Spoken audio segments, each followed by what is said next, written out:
welcome. It's play ball here on the Polo grounds. The New York Mets in the opener of this doubleheader with Jay Hook on the mound will be trying for their third straight win. They won the opening game of this four-game weekend series with a come-from-behind effort, scoring twice in the last of the ninth inning for a 5-4 thriller, and won yesterday afternoon on the brilliant pitching of lefty Al Jackson, who went the route for the first complete game victory turned in by a member of the Mets hurling staff this year.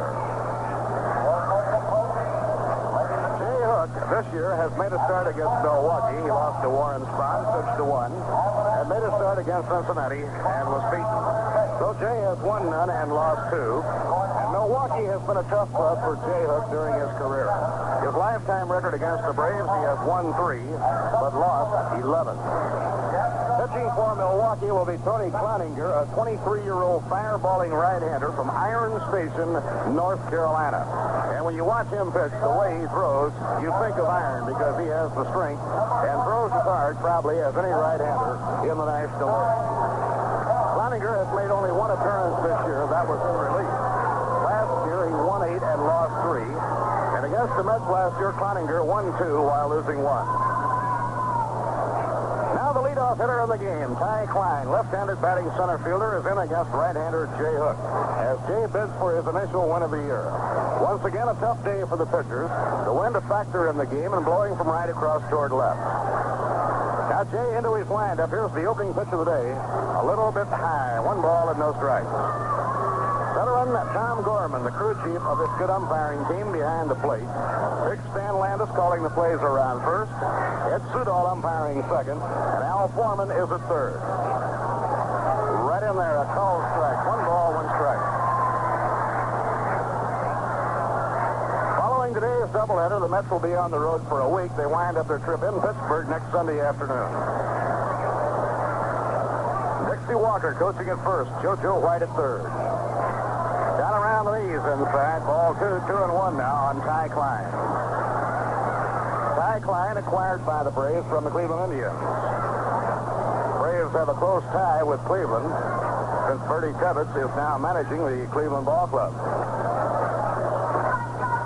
Now the 2-1 delivery by Hook. A little bit low, ball 3, 3-1 on Ty Klein.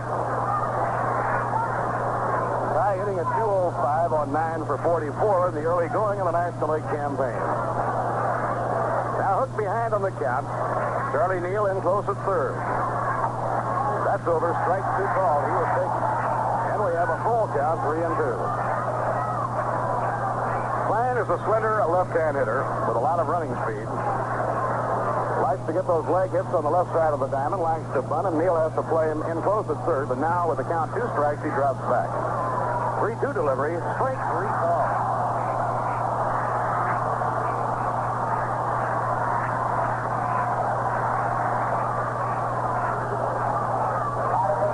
So Jay Hook, behind on the count, 3-1, comes back to strike out Ty Klein. One away and nobody out. Here's veteran Frank Bowling. Frank hitting 293. Jay Hook into his windup. Triggers a fastball out the outside edge. 1 ball and no strikes. Oh, we have a beautiful day right now. 45 minutes ago, it was actually sprinkling a little bit. In comes the pitch to Bowling. That's a strike. A knee-high fastball. 1 ball, 1 strike. Jay relies on his fastball, curve, and slider, and has good control. The 1-1 delivery. Low, ball 2, 2-1. The infield playing Frank Bowling straight away. The outfield just about straight away. Center fielder Jim Hickman astride to left. Pitching 2-1. Curve is ripped foul. Back upstairs, no play. Count even now on Bowling, 2 balls and 2 strikes. For the Milwaukee Braves, this is but the beginning of a lengthy road trip. They'll spend the night here in New York and board an early morning jet for the West Coast, where they play in Los Angeles tomorrow night. Pitching 2-2. Curve swung and missed and struck him out.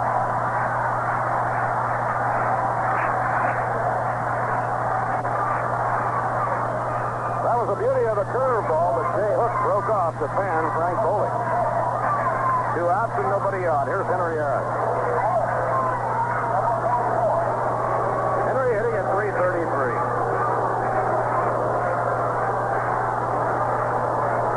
Anytime you're in a close ball game and this fella comes up to hit, you really shudder. Now Hook cranking up the pitch to Aaron. He goes to a fastball, a strike on the outside corner.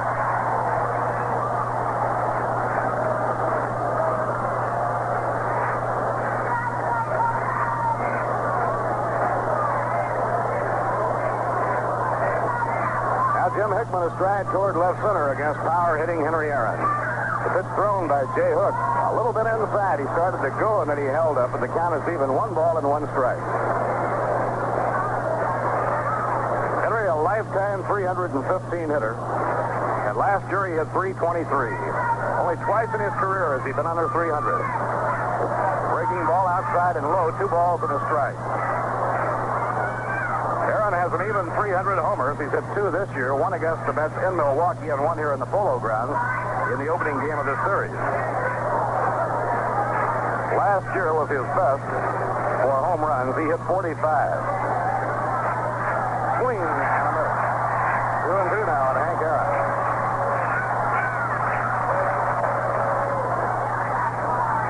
So Hank Aaron, in 9 years, has cracked 300 home runs. He has averaged over 30 home runs a year, and he's averaged over 100 RBIs a year. Count 2-2 on Aaron. Pitch thrown by Hook. Just missed the outside corner. And the string is out 3-2. That was closer than the eyes of the cross-eyed flea.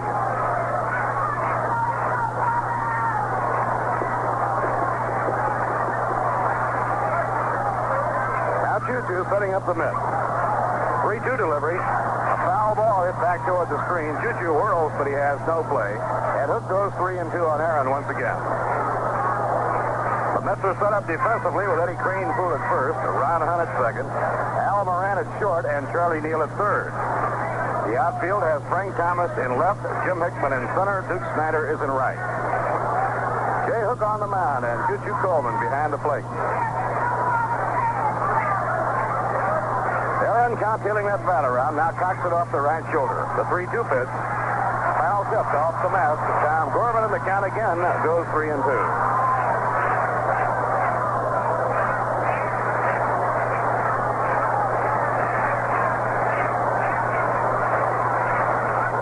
JoJo White, the third base coach of the Braves, really plays Henry Aaron deep. He doesn't stay on the coaching lines. He retreats down that left field line to give him plenty of room. 3-2 as Hook swings into his windup.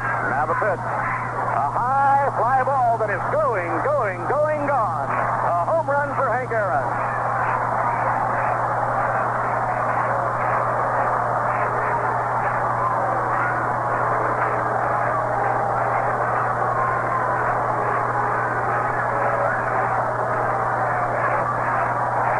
For Henry Aaron, his third home run of the year. That ball hit off the roof in left field. Never any doubt about it. He put that one into orbit. That Aaron is just too much. He is quite a hitter. Braves lead 1-0. He fouled off the 3-2 pitch twice and then tied into it to belt the home run. Eddie Matthews up. Inside and low, it's ball 1. There are 6 players in the National League now tied for the home run lead with 3 each. Among the 6, the New York Mets' Duke Snyder. Eddie Matthews off to a fast start this year. Eddie hitting at .385, so he's among the top 10 hitters in the National League.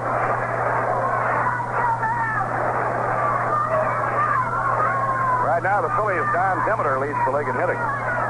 Inside and low. Ball 2, 2-0 now on Eddie Matthews. Demeter, who had a big year for the Phillies last season, off to a blistering start, hitting at .450. Behind on the count, delivers to Matthews, inside and low, ball 3.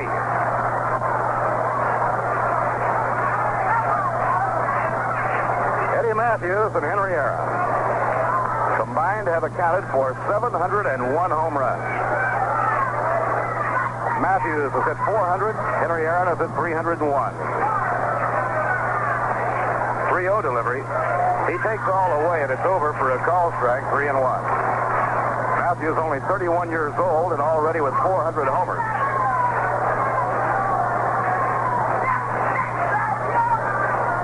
Henry Aaron is 29 years old.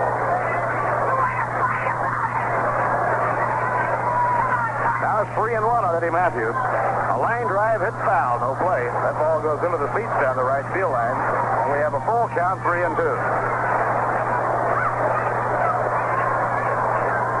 Bob, it's interesting to note that Hank Aaron was really unhappy about the play he got in the paper when he hit his 300th home run.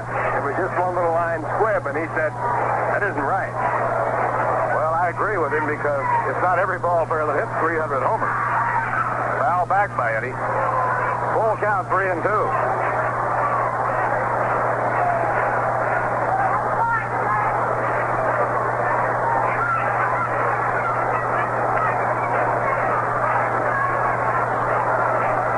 Full count, 3-2 on Eddie Matthews.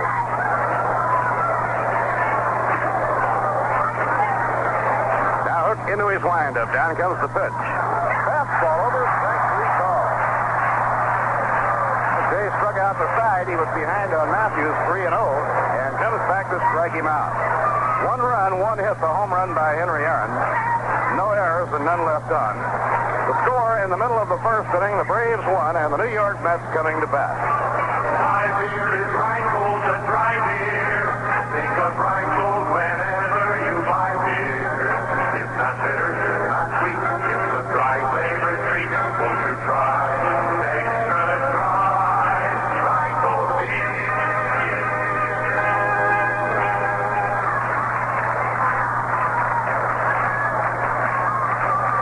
On the mound for the Milwaukee Braves, the opener of today's doubleheader is 23-year-old Tony Cloninger, C-L-O-N-I-N-G-E-R. The youngster from North Carolina last year won 8 and lost 3. And lifetime in his short major league career, he has a strong record of 15 and 5. As the ball players say, he throws speed. He really throws hard.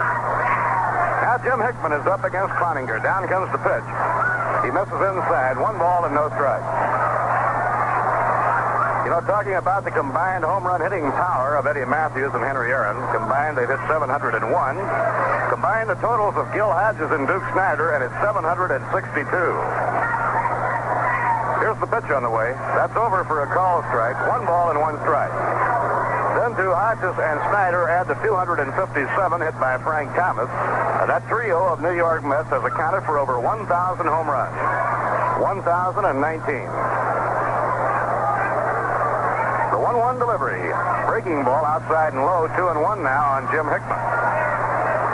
Jim hitting at 320. 8 hits in 25 times at bat, and the last 2 game victories, he has been very instrumental.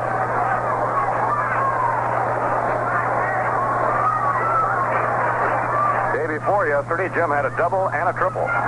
The 2-1 delivery, a high hop fly on the left side of the diamond. Calling for it, shortstop Roy McMillan. He has it for the out.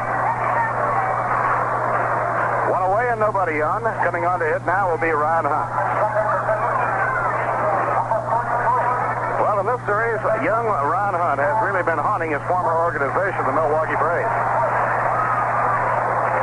He was signed by the Braves when he came out of high school in St. Louis, Missouri, and started to work his way up through their farm system. Last year was his first season to hit over 300 in the minor leagues. And he was named the top second baseman in the Texas League. Pitch thrown by Cloninger, too high, it's ball 1. You don't have to send Hunt up to bunt because Ron has good power. Duke Snider on deck, and then Frank Thomas. Here's the wind-up pitch by Cloninger. A ground ball hits the shortstop. McMillan dashes in, picks it up, throws in time. Ron is out by a full running stride. Fast fielding by McMillan. The ball not hit hard. He had to go to his right. He also had to come in on it.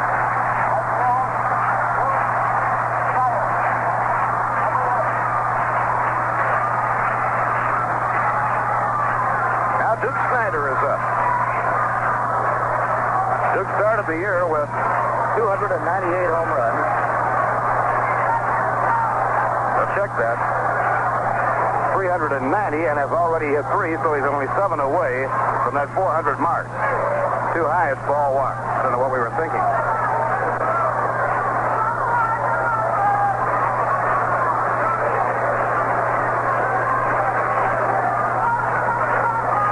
Duke can stay healthy at all, he would seem almost a certainty to get that 400 this year. A high fly hit deep to right field, but he didn't pull it.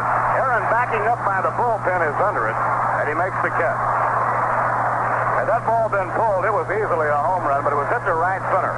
And Aaron went back in front of the bullpen in right center field to take it for the out. No runs, no hits, no errors, and none left on. At the end of 1 inning to score. The Milwaukee Braves 1 and the New York Mets nothing. Los Angeles Dodgers will be opening the next homestand for the New York Mets. When they do so on April 29th, it will be the first night game of the home season. Sandy Koufax picking up where he left off early last year at the tremendous strikeout pace. Of course, he'll have with him Don Drysdale. Drysdale and Koufax representing possibly baseball's 1-2 pitching bunch the best. Tommy Davis, the batting champion from last year, Maury Wills, Ron Fairley, Willie Davis, Frank Howard, Bill Skowron. The Dodgers come in for 2 night games, April 29th and April 30th. So while the Mets are away next week on a 1-week road trip going to Philadelphia, Chicago, and Pittsburgh, tickets for the next homestand will be on sale at the advanced sale window here at the Polo Grounds, Grand Central Station near the 42nd and Vanderbilt ramp, and the Long Island waiting room of the Penn Station. Remember, too, for your added convenience, that ticket reservations may be made at all Howard clothes stores in the metropolitan area.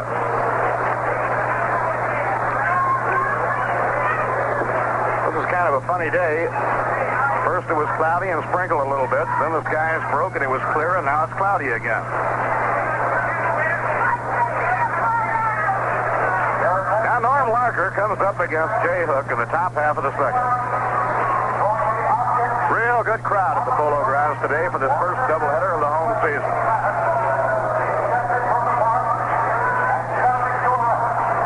Charlie Neal on the edge of the grass at third against Larker, a left-hand batter. The rest of the infield around to right. Fastball over, strike 1 call. Lee May, the left fielder, will hit next, and then Joe Torre. Now Hook winding. Delivers off the outside edge. 1 ball and 1 strike.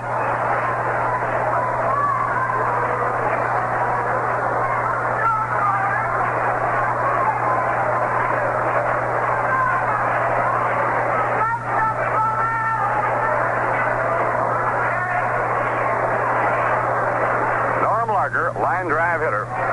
Feet close together, leans and takes, and it's a little bit inside. Ball 2, 2-1. After the day is over, the Mets and Braves will already have played 8 of their scheduled 18 games for the year. The 2-1 pitch to Larker, fouled back to the screen, no play, 2 balls and 2 strikes. Braves swept the 4-game series in Milwaukee. The Mets have taken the first 2 games of the 4 games set here.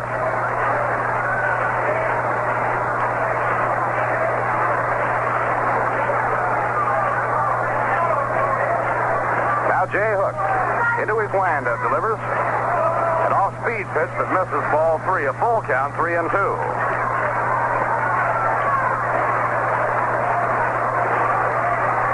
Jay lifetime against the Braves is 1-3, lost 11. Now the payoff pitch to Larker, ball 4, it's outside, and he walked him. So Jay Hook has walked the leadoff batter in the top of the second. For those of you who may have missed the scores of yesterday's game, the Phillies beat St. Louis 6-2. Pittsburgh down Cincinnati 4-2. The Cubs beat San Francisco 4-0. Billy Pierce losing for the first time at Candlestick Park in San Francisco after 14 victories. Lee May is up, and it's inside and high, ball 1. And the Houston Colt 45s beat the Dodgers 9-6. The Dodgers have been erratic in the field. They have committed 17 errors in their first 11 games. Nobody out, Lee May hitting with Norm Larker on first base. A blooper popped up on the left side of the diamond. Calling for it is Al Moran. On the rim of the left field grass, he takes it. Jay Hook making a good pitch. He hit Lee May right off the fist. One away and one on. The batter on now will be Joe Torre. In the American League yesterday, the Yankees were beaten by Washington 7-1 last night. The Orioles, now in first place by a half game, beat Cleveland 8-1. The Red Sox won a 15-inning game from Detroit 4-3. The Angels beat Kansas City last night 7-4, and the White Sox outslugged Minnesota 10-7. Outside and low, ball one to Joe Torre. The White Sox game, Dave Nicholson, who came to Chicago in the Baltimore trade, had a triple and a grand slam home run.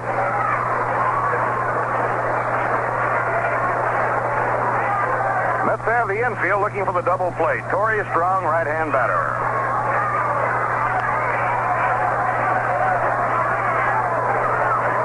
Now Jay up in pitching position.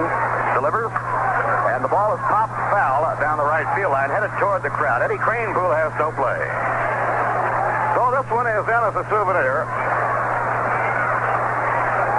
as Joe Torre fouls it off.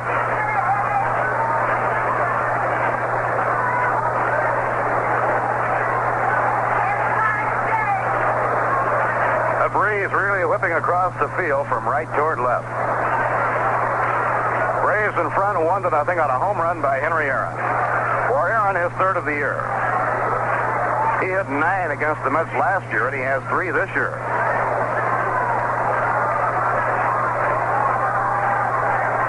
The 1-1 delivery. Outside and low, scooped out by Choo-Choo, and the count 2 balls and a strike. The brief life of the New York Mets, Henry Aaron has established himself as the top tormentor.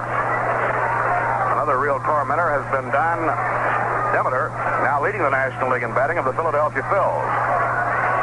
There goes the runner. 2-1 pitch. Ground ball hit the shortstop. Moran will have to go to first base. In time, they put the hit and run play on and broke up the double play on a ground ball hit to short. Torre is thrown out and Larker moves to second.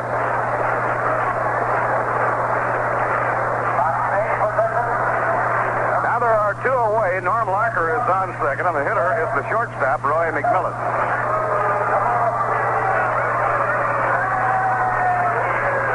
Has 8 hits, including 1 home run. First base is open. The pitcher is scheduled up next.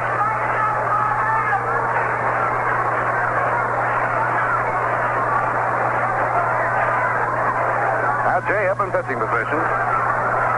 Delivers to McMillan. A curve that's over a strike on the outside corner.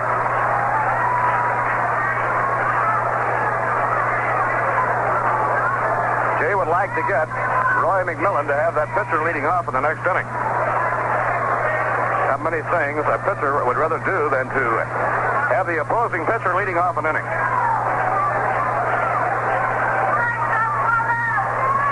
Now Jay steps off, chasing Joe Torre, or rather Norm Larker, back towards second.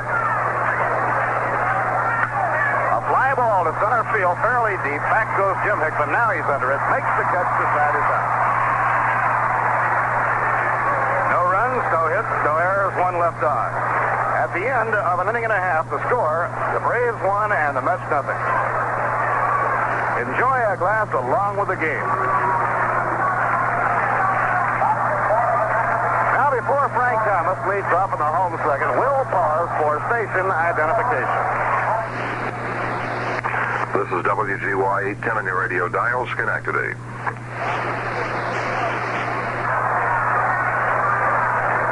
Murphy with Lindsey Nelson and Ralph Kiner from the Polo Grounds.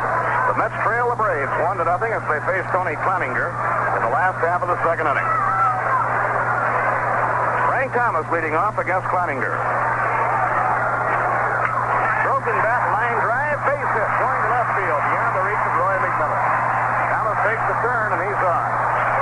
Well, Frank broke his bat swinging at that fastball, but he still hit it well enough to hit it on a line beyond the reach of McMillan and on into left for a base hit.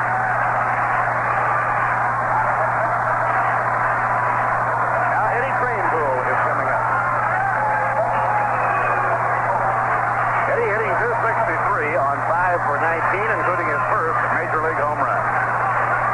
His first major league home run coming at the age of 18 was into the upper deck in right field off of a talented right-hander, Bob Shaw. Now Kleininger up in pitching position. Delivers to the plate. A ground ball sliced towards short. Base hit. Beyond the reach of McMillan. Thomas around second, holds up there. Eddie Cranepool hit the ball hard on Kleininger and hit a ground ball just beyond the reach of McMillan into left field.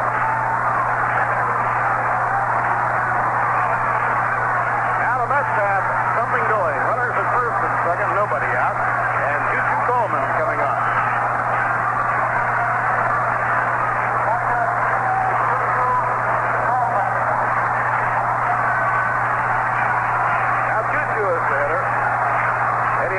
On the edge of the grass is third in the event of a bunt. Marker playing back deep, not looking for a bunt of any kind. The outfield around toward right. Young Tony Kleininger, hard-throwing right-hander, is set. Here's his pitch on the way. A swing and a ground ball hit down the first baseline. Larker makes the play at first. The runners move up.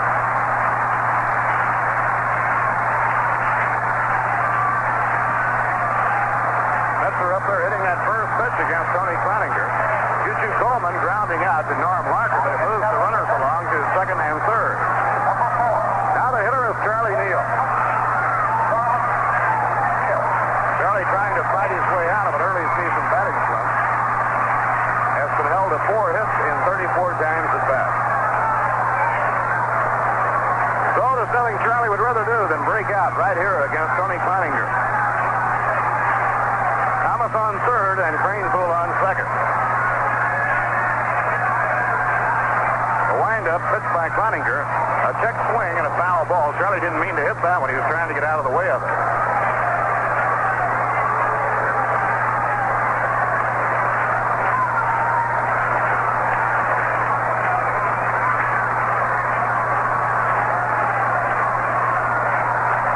Now Neal cocks the bat as he waits on Tony Kleininger. Kleininger winding. In comes his pitch. Too high. Charlie had to get out of the way of that. He really threw it. Skies are overcast and just a few raindrops are falling. It's quite a bit darker. And Tony Kleininger would be no joy to hit against on a dark afternoon. He really is a fireballer.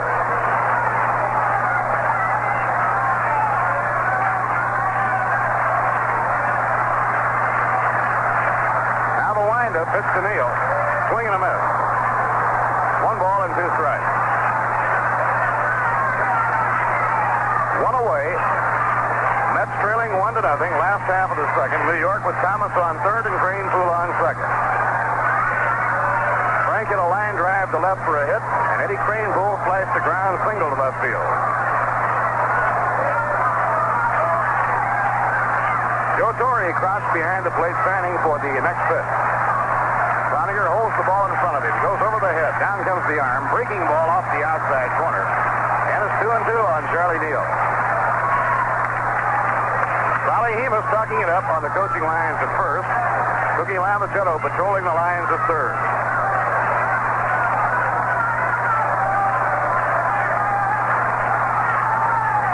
Now it's 2-2 on Charlie Neal. Kleininger over the head. In comes the pitch. A line drive, base hit. Thomas finishes the score. Cranepool around third is heading in. The Mets lead 2-1.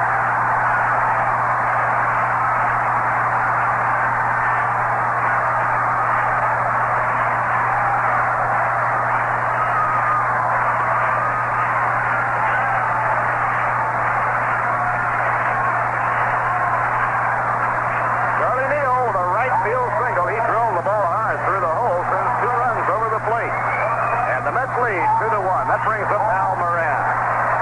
Charlie was behind on the count, 1 ball and 2 strikes. He went right with the pitch and hit it on a line into right field. Now Moran is the hitter. Pitch to him. Fastball outside.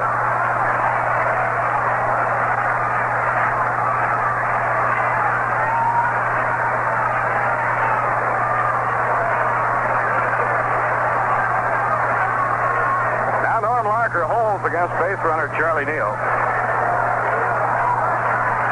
2 runs are in on 3 hits off Tony Kleininger here in the bottom half of the second inning. Next pitch on the way. Gets away from the catcher. Charlie Neal is going on down to second base. He takes the turn and holds up there. We'll wait for the scoring as the wild pitcher fastball. Torrey had his foot on it, but was unable to hold it. It'll be a fastball charged to Joe Torrey, and that puts Charlie Neal in scoring position.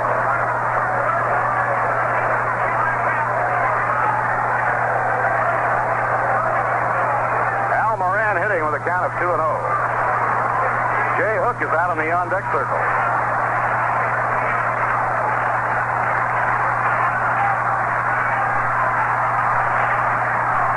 Crowd really backing the Mets now as they rise to the occasion. Pitching 2-0. Too high for ball 3. Moran had to sit down to get out of the way of that one. And it's 3-0 now on Al Moran.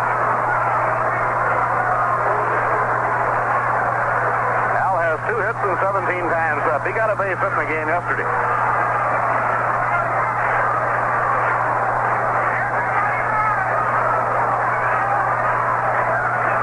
Al Moran is a native of Detroit, Michigan.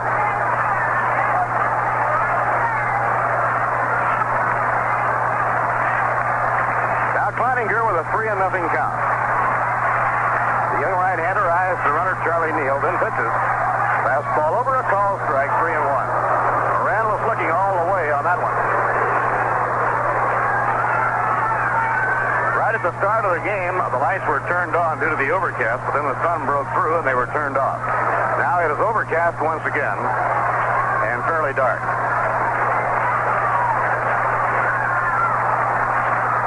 Three and 1 the count on Al Moran. Mets lead 2-1. Pitch to him is high, ball 4, and the Mets has 2 men on.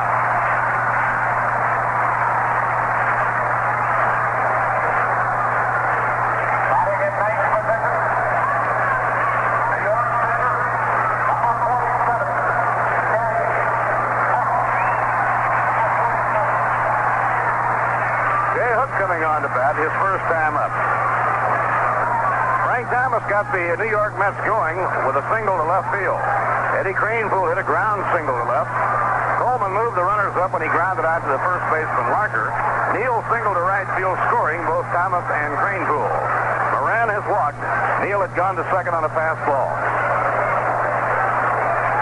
Jay 1 for 3, batting at 333. Pretty good hitting pitcher. Now the pitch to him. A foul ball and a check swing as that one goes back toward the dugout.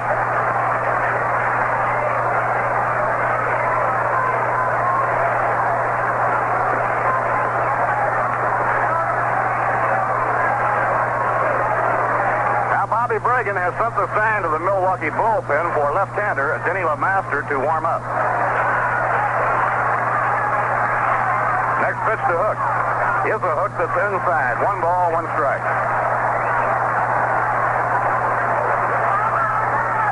Jim Hickman is the on-deck batter, hoping that Jay can keep it going for him here in the bottom half of the second inning.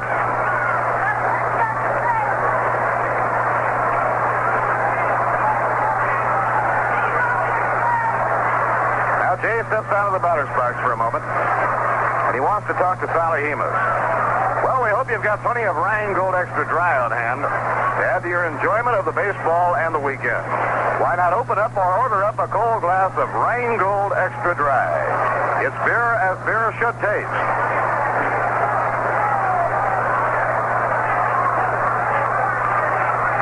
Charlie Neal on second, Al Moran on first. 1 man out. 2 runs are in. Here's the pitch by Kleininger. Outside and high. Ball 2. 2-1 to Jay Hook.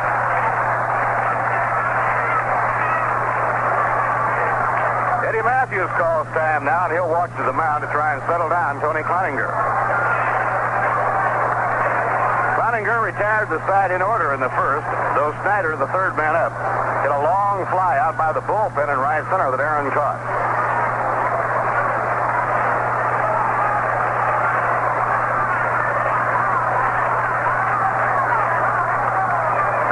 Take a lead.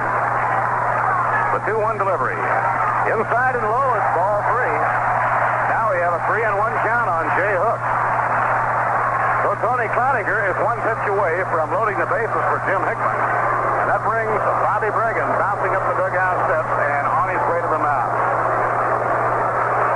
Bregan realizing the peril here with a count 3-1 on the pitcher. Out to the mound now to talk to his pitcher, Tony Cloninger.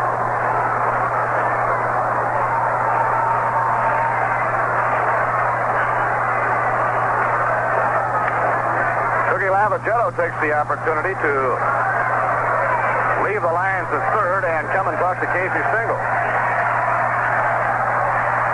They also have a right-hander, Ryan Boucher, now warming up in the bullpen for Milwaukee. Cookie Lavagetto and Casey Stengel talking it over. Count has gone 3-1. Runners on first and second, one out. 2 runs in, and New York leading Milwaukee 2-1 in the bottom half of the second.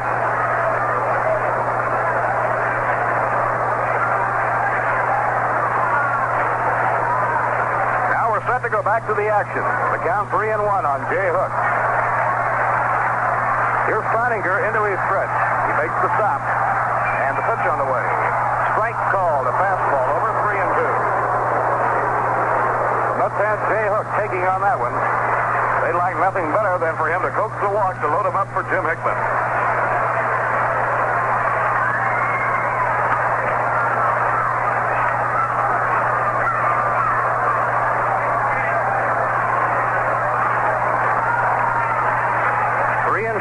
The runners take a short lead. The runners are going. The pitch is bounced foul. A low inside pitch that Jay barely got his bat on. He fouls it off with the runners moving. Now that shows you the confidence that Casey has in Jay Hook. He had the runners going on 3-2.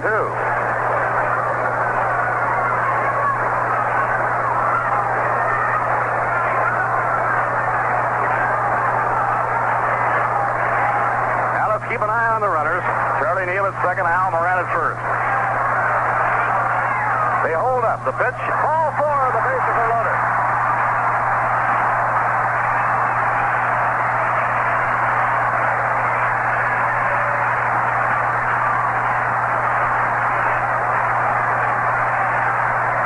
The bases loaded for Jim Hickman.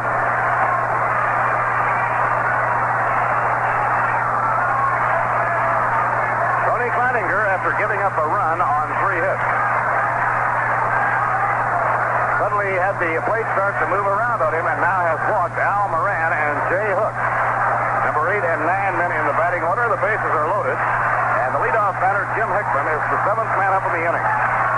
That's with a chance here to build a lead.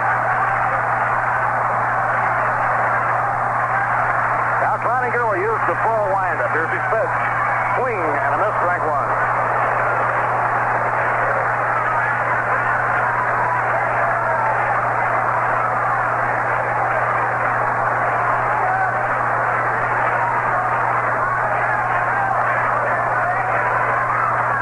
Count on Jim Hickman. Braves have the infield playing toward the middle, figuring Hickman will hit the ball up the middle, and the outfield just about straight away. A drive hit deep to left field by Jim Hickman is going to be caught. Back on the path of May, he makes the catch. Neal tagged up. He's coming down the line to score. Jim Hickman made a strong bid for a grand slam home run. Lee May caught the ball on the warning path. The ball wasn't pulled too much.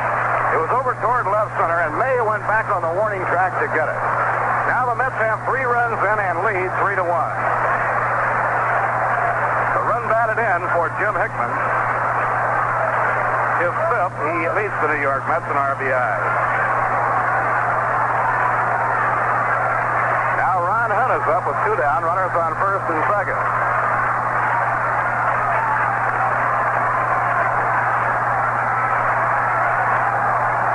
Tony Cloninger off the stretch delivers outside and low. It's ball 1. 3 runs in on 3 hits. 2 walks given up by Tony Cloninger. Moran is on second. Hook on first with 2 men out.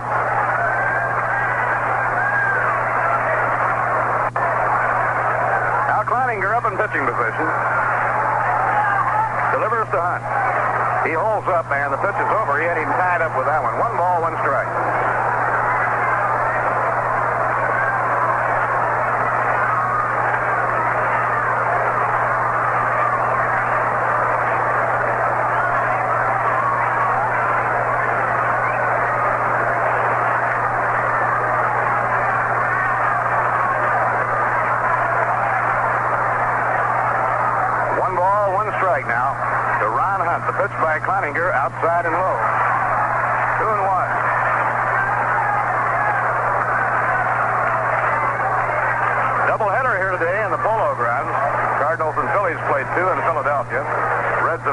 a single game.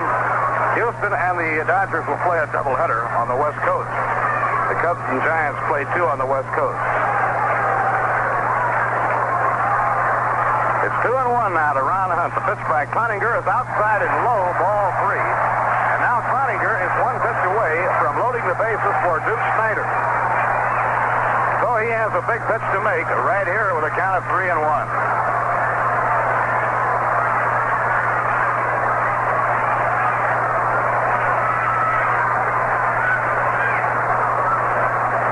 Rookie Ron Hunt. Al Moran is on second. Jay Hook on first. There are 2 away. 3 runs are in.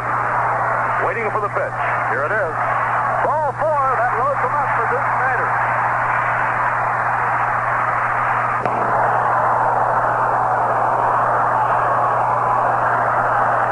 Now Bobby Bergen, standing hands on hips, is looking toward the bullpen. He's had Denny LeMaster, a left-hander, and right-hander Ron Shea warming up. Cloninger now has given up 3 runs, 3 hits, and walked 3 in the bottom half of the second. Snyder will be the 9th man up in the inning. Now here's Bregan coming out of the dugout. This is going to be all for Tony Cloninger.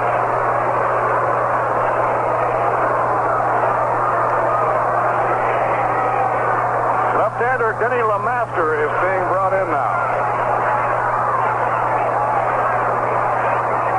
Denny LeMaster, young left-hander of the Milwaukee Braves, is coming on to take over the pitching with the bases loaded and 2 men down.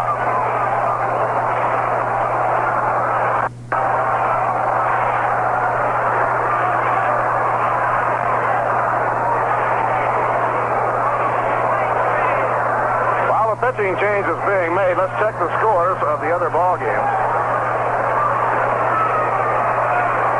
In the National League, in the 6th inning in Philadelphia, Don Demeter, who's hitting .450, hit a 2-run homer off Ron Taylor. The Phillies now lead the Cardinals 3-2 at the end of 6. Cal McClish, the Philadelphia hurler. Gene Oliver hit a 2-run homer for St. Louis in the 2nd. At the end of 1 at Pittsburgh, Cincinnati 2, Pittsburgh 1. Jim Maloney for the Reds and Al McBean hurling for the Pirates. The Colt 45s and the Dodgers have a doubleheader in Los Angeles. The Cubs and the Giants have a doubleheader in San Francisco. In the American League, at the end of an inning and a half in Washington, Yankees 2, Washington 1. Ralph Terry trying for his 3rd win, being opposed by Claude Osteen.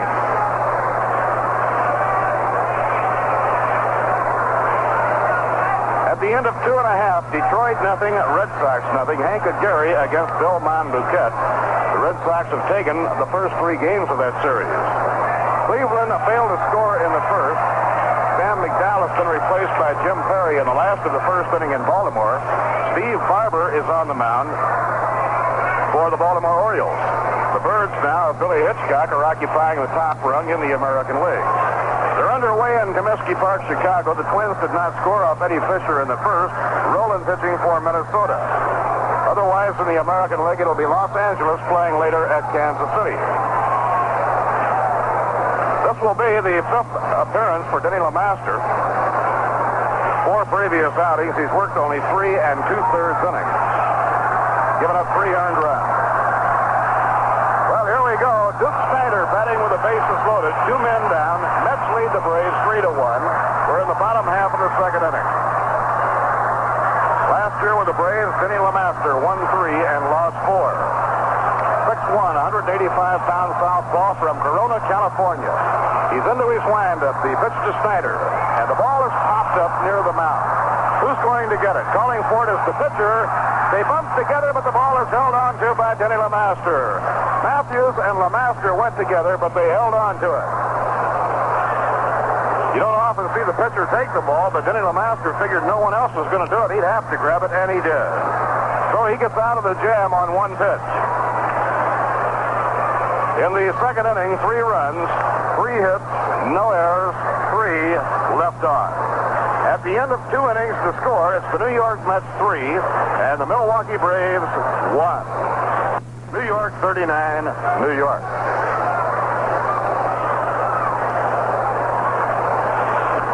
Now they are are turning the lights on as we go to the third inning, and also we're turning the lights on behind the microphone as we present Ralph Kiner.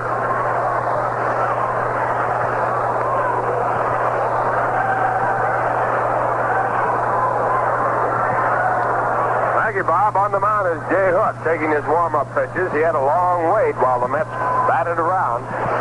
Sent 9 men to the plate. In the bottom half of the second inning, when they scored the only 3 runs of the ball game.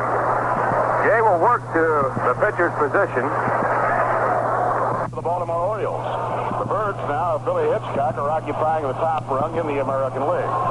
They're underway in Comiskey Park, Chicago. The Twins did not score off Eddie Fisher in the first. Rowland pitching for Minnesota. Otherwise, in the American League, it'll be Los Angeles playing later at Kansas City. This will be the 5th appearance for Denny LeMaster. 4 previous outings, he's worked only 3 2/3 innings.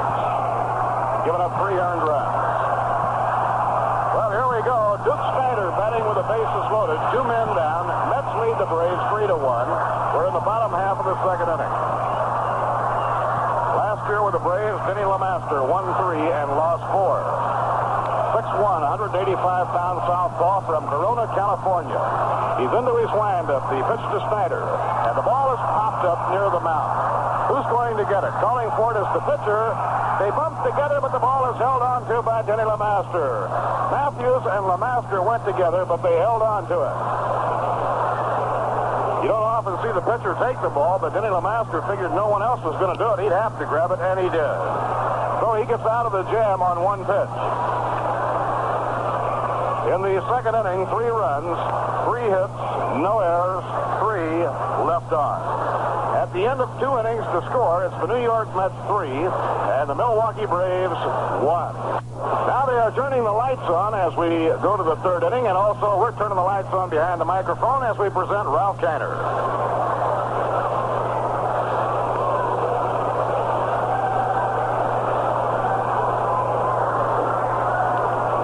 Bob, on the mound is Jay Hook taking his warm-up pitches. He had a long wait while the Mets batted around. Sent 9 men to the plate. In the bottom half of the second inning, when they scored the only 3 runs of the ball game. Jay will work to the pitcher's position. It'll be Denny LeMaster coming up to bat for the first time. He pitched 1 ball as he came in relief of Tony Cloninger and got Duke Snyder on a pop-up. LeMaster batting from the right-hand side. He's a left-hand pitcher. Comes to bat. It'll be LeMaster, who is 0 for 1 so far this year. Then Ty Klein and then Frank Bowling. And the first pitch is hit to right field. An easy fly ball for Duke Snyder. He moves to his left. Makes the catch for out number 1. So the Braves, trailing by a score of 3-0, have 1 out now here in the top of the third. And the batter coming on, left-hand batter, Ty Klein.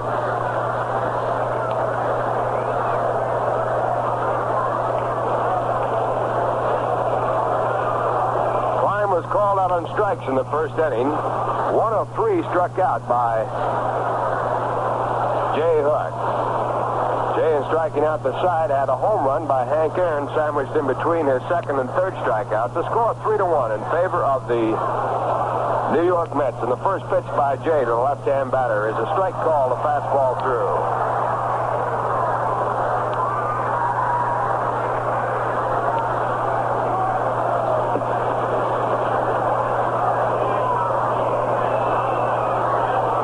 Now back to the plate with a change of pace. It's a little bit low. 1 ball and 1 strike.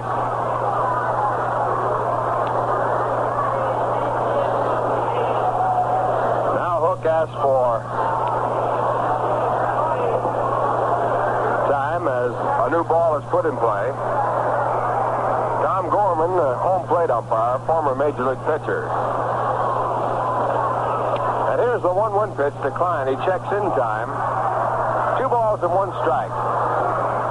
Johnny Neal at third base, playing in very shallow against a possible bunt. The outfield about straight away. Al Moran at shortstop, pulled over near the bag. And Jay now goes into the windup, and here's the 2-1 pitch. High again, it's ball 3. 3 balls and 1 strike. Hook has given up only 1 base hit. He has walked 1 so far. He's 3-1 to Ty Klein. 1 one man out here in the top of the third inning. Mets lead 3-1. And the pitch back is a strike call. A full count now to Ty Klein as Jay Hook works in the mound.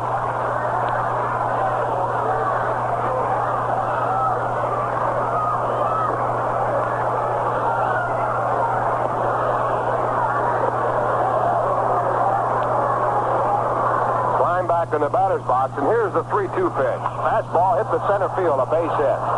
Coming on is Jim Hickman. He takes it on the first hop. And the Milwaukee Braves now have a runner at first base and the second baseman Frank Bowling coming to bat. Bowling currently on a 9-game batting streak. He has been red hot against the Mets. He has picked up 9 hits and 19 trips to the plate.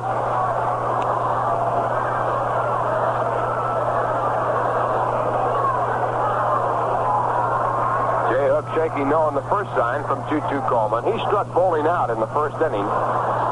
Got him on a curveball swinging. Now the right-hander to the right-hand batter, and there's a foul ball off to the right side. Ball going out of play for strike one. Braves have yet to win a ball game on the road. They have won 7, all at home.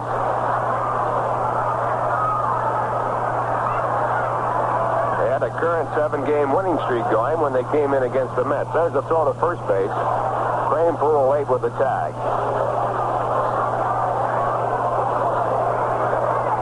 Mets have won the first 2 games of this 4-game series. The runner goes, but the ball is fouled away out of play. So in the hit-and-run play, Klein has to return back to first base. The count moves to no balls and 2 strikes.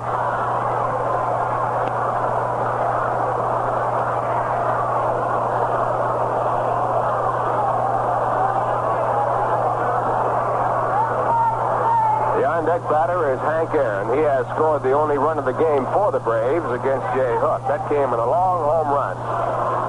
His 3rd of the year. All 3 of his home runs against the Mets. Now time called as Frank Bowling steps out of the batter's box. And the ball boy is now out at home plate giving some more baseballs to Tom Gorman.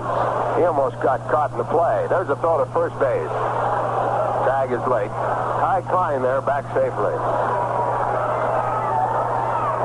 Now the 2-strike pitch. It's a curveball outside.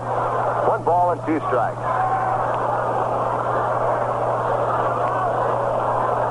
First doubleheader of the year if you're still around the area. Come on in. Still a lot of baseball to be played here in the Polo Grounds.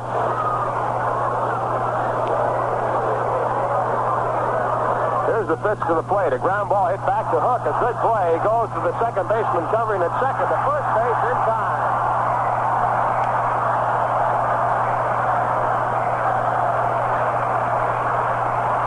A 1-4-3 double play. A good play by Jay Hook. The first double play of the ball game, and it retires the side. In the inning for the Braves, no runs on 1 hit. There were no errors, and there was no one left on base. And the score at the end of 2.5 innings of play, the Mets 3, the Braves 1. Now, bottom half of the 3rd inning, Frank Thomas stepping in. Frank started the 3-run rally off for the Mets in the 2nd inning when they took the lead 3-1.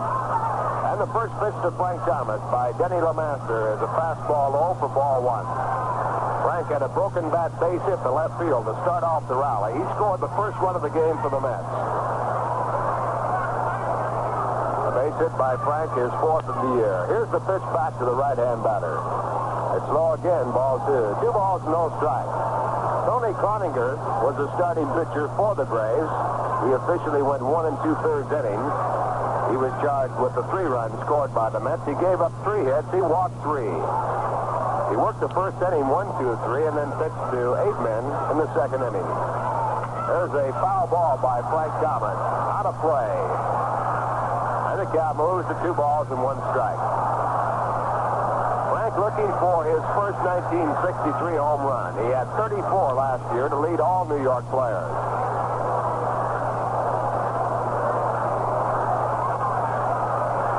After Thomas, it will be rookie Ed Cranebull. Then 2-2 Coleman against the left-hander. And LeMaster now comes back to the plate. And there's a ground ball hit down to Matthews. A tough hop. He can't handle it. Thomas is on at first base.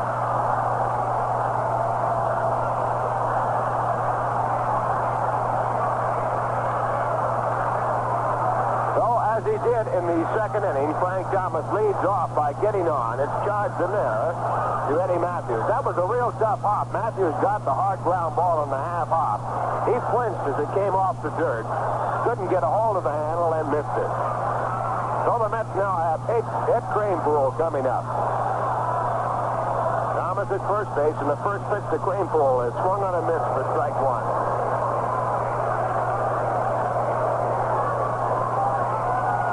Kranepool slashed a base hit between short and third his first time up off Tony Croninger. Now batting against the left-hand pitcher. He bats from the left-hand side. Here's the one-strike pitch. A bunt attempt, a good one. Down to Eddie Matthews. He has to go to first.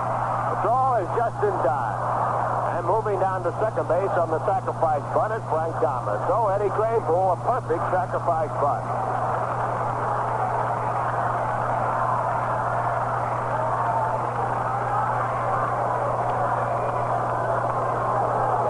Score 3-1 in favor of the Mets. They have another runner at second base now, and the batter is Choo-Choo Coleman. Choo-Choo batting from the left-hand side, grounded out to first base his first time up. The on-deck batter, Johnny Neal. Johnny with 2 runs batted in. Bottom half of the third inning, 1 man out as LeMaster throws a curveball that breaks over for strike one.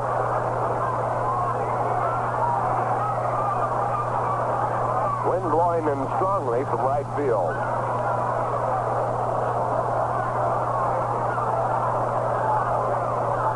Now LeMaster set and back to the plate. Curveball pulled foul, strike two.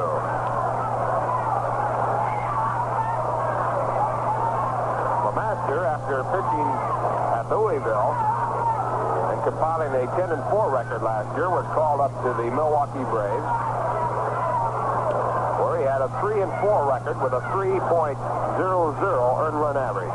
His first major league win was against the Phillies. Now the 2-strike pitch fouled away. LeMaster in 1959, while pitching for Jacksonville in the South Atlantic League, struck out 19 making batters, 11 of them in a row. That's quite a job to strike out 19, but 11 consecutively is really amazing. He's from Camarillo, California, just about 60, 70 miles from Los Angeles. Now the 2-strike pitch to Choo-Choo Coleman just outside. So the count now 1 ball and 2 strikes. Frank Thomas at second base. Mets with a 3-1 lead, bottom half of the third inning.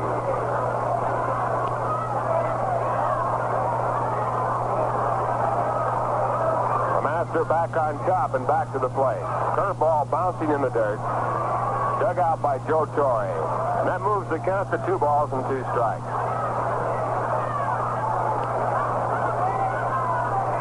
Coleman with 4 hits and 24 times to the plate. He had a big day against the Milwaukee Braves on Friday. 3 for 3 day, and he reached first base the 4th time when he was hit by a pitch ball. Curve is inside and high. 3 balls and 2 strikes.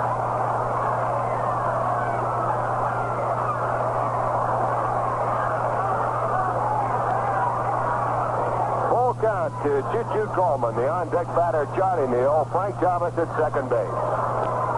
LeMaster shaking no on the first sign by Joe Torre. Now gets set. And here's the 3-2 pitch. Popped up in the air to the third base side. LeMaster is there. He calls and he makes the catch. So for the second time, LeMaster has made a put-out on a pop-up by the pitcher's mound. The last time, Eddie Matthews and he collided. 2 men out now as Johnny Neal comes up. And while we wait for Johnny to bat, we'll pause for station identification. You are tuned to WGY, 10 on your radio dial, Schenectady, the General Electric station. Kinder along with Bob Murphy and Lindsey Nelson from the Polo Grounds. And the first pitch to Johnny Neal is low in the dirt, dug out by Joe Torre for ball one. Mets lead 3-1. Bottom half of the third inning, 2 men out. Frank Thomas at second base. A 1-0 count to Charlie Neal.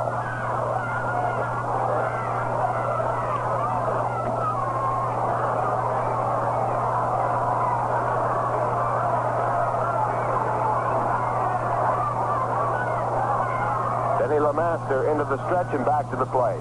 There's a fly ball hits to right center field. Moving back, Hank Aaron. He has a lot of room. Wind holding the ball up, and he makes the catch. And that retires the side. In the inning, no runs, no hits. 1 error on Eddie Matthews. 1 man left on, and the score at the end of 3 innings of play. The Mets 3, the Braves 1. The 29th and 30th, the first 2 night games of the year. Here's the first pitch to Hank Aaron as we move to the top of the 4th inning. It's up too high for ball 1. Aaron with the only run scored for the Milwaukee Braves. A long home run to left field. And the pitch back to the plate is a change of pace. Hit the center field. Hickman has running room as he moves to his left, and he makes the play. 3-1 in favor of the Mets. 1 out here in the top of the 4th now, and Eddie Matthews comes up. Matthews with a current 9-game hitting streak going. He was struck out on the fastball in a 3-2 count his first time up. He's batting .375. Hank Aaron, including his last at-bat, is batting .341. Matthews tries to check, but the ball comes off of the bat for a foul ball, strike 1.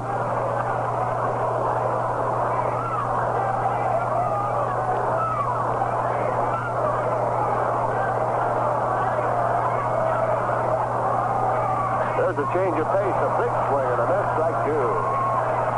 Jay Hook working to Eddie Matthews. So far, Jay has given up 2 base hits in the ball game. He has struck out 3. He struck out the side in the first inning, and he has walked 1.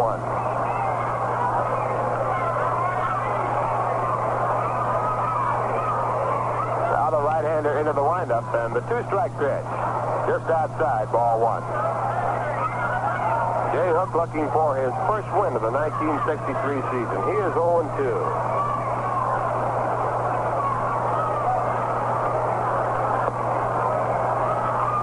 Now Hook back to Matthews. A curveball hit the right field, a base hit. Coming over is Snyder. He cuts it off, throws on in, and Matthews holds at first base with a base hit. His first in the game. He now has hit in 10 consecutive ball games this year. And the Milwaukee Braves have the tying run at the plate. It's Norm Larker coming into bat.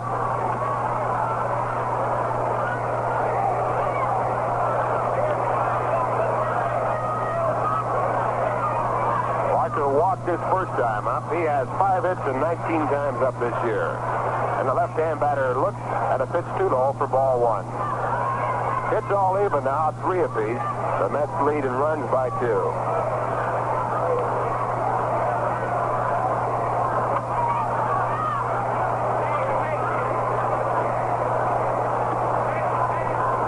To first base, but Matthews with a short lead back ahead of the tag.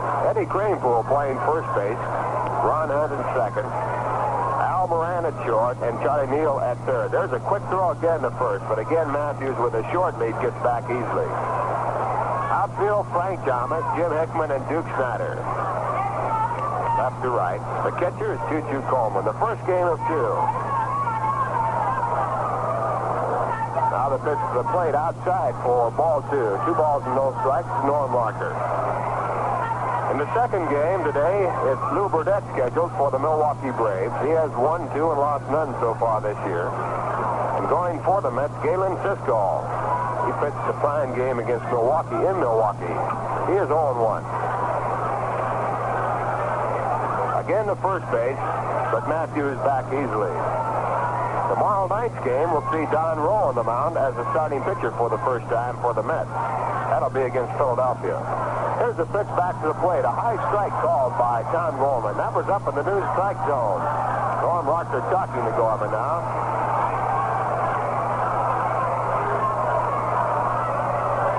And the call by Tom Gorman, drawing quite a bit of conversation from the Milwaukee bench.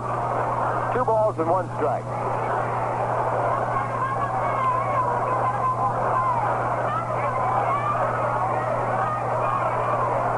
Jay now into the stretch position and back to the plate. It's a slider, all strike 2. 2 balls and 2 strikes now.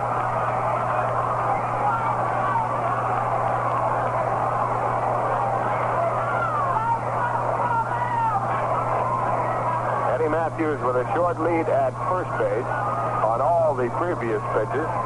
Now leading off again. Still short, about 3 steps away. And Larker looks at a fastball that's just low. That moves the count to 3 balls and 2 strikes. A full count now. The on-deck batter is Lee May, a left-hand batter.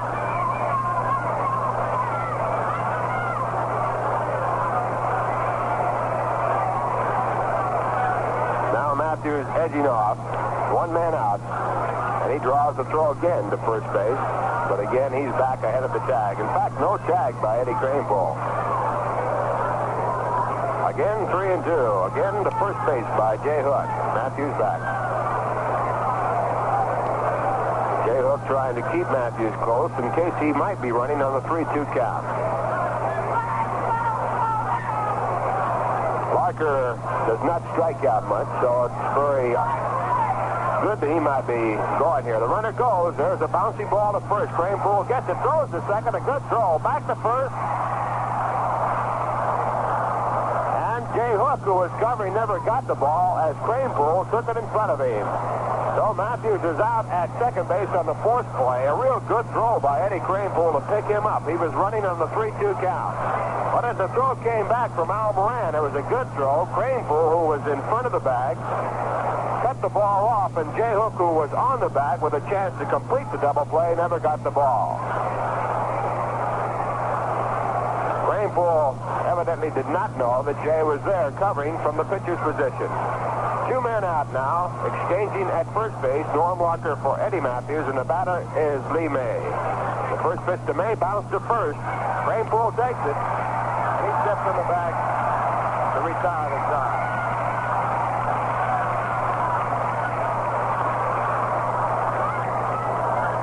In the inning for the Milwaukee Braves.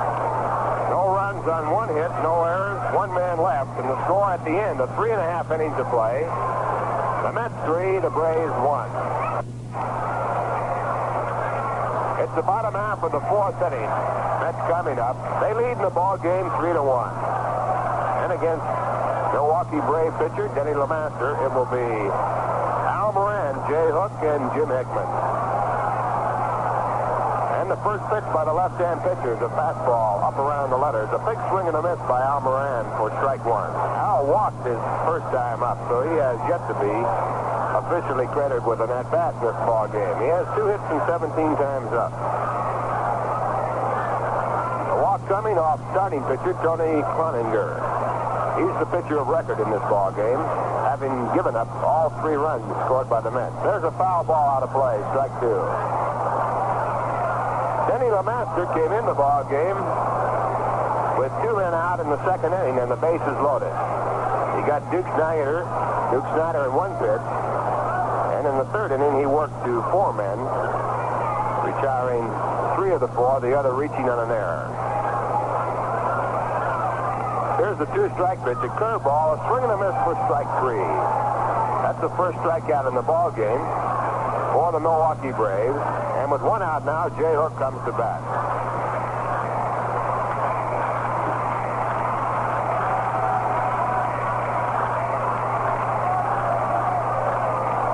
Jay walked his first time up. He has 1 hit and 3 times up this year. He bats from the left-hand side. There's a bunt attempt out towards third base. Dug out by LeMaster. He falls down as he throws, but he got his man.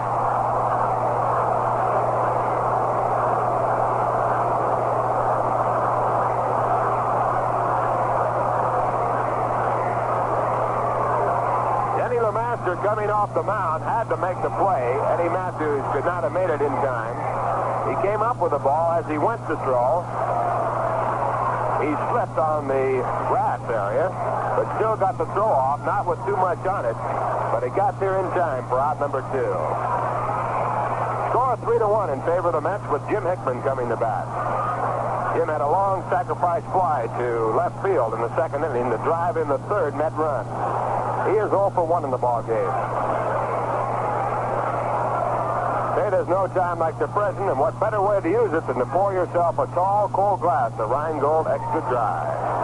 Here's the first pitch to Jim Hickman. It's a strike call. Jim batting from the right-hand side.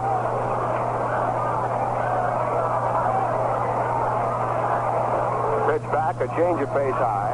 1 ball and 1 strike. Only 6 hits in the ball game between both clubs. Each club with 3. The Mets have 3 runs. The Braves 1. Bottom half of the 4th inning with 2 men out.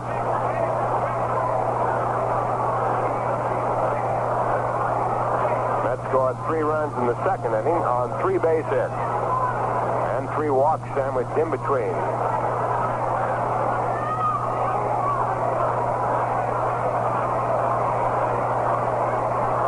Master with a sign, and back to Jim Hickman. Curveball breaking over for strike 2. Hickman looking. 1 ball and 2 strikes.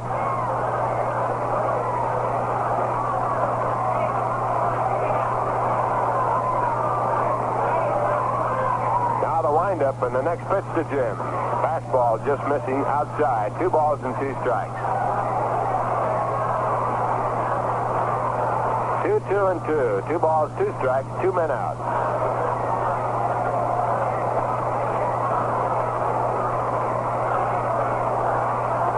Now LeMaster back to work. And he bounces a curveball right on the plate.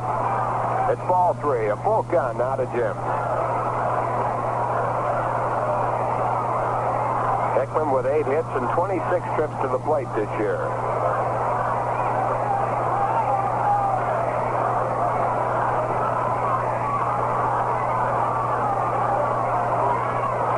Balls and 2 strikes. The Master into the windup. And the fastball's fouled away. And the count will stay at 3-2.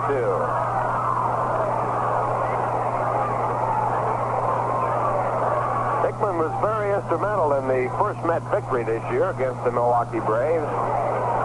It was his double that set up the tying run at third base, and of course he was the go-ahead run or the winning run at second. He scored later when Ron Hunt drove him in. That was a 9th inning win for the Mets. Now again the 3-2 pitch. Struck him out. A hard swing and a miss. That retires the side. 1-2-3. 2 strikeouts for Denny LeMaster, and the score at the end of 4. The Mets 3, the Milwaukee Braves 1. Well, the action right here at the Polo Grounds is red hot. Let's take a look at the action around the National and the American League. Here's Bob Murphy once again.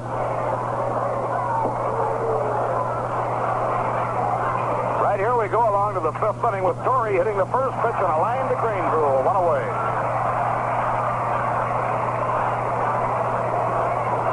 Joe Torrey lines out to Ed Cranepool. 1 away and nobody on. Top half of the 5th inning.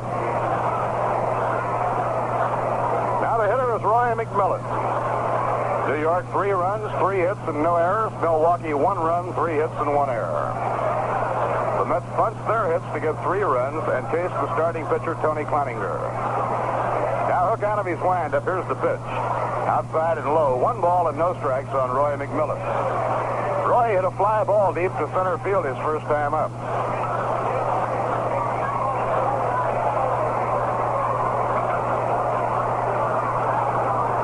Starting to break through the overcast once again. The lights are still on at the moment.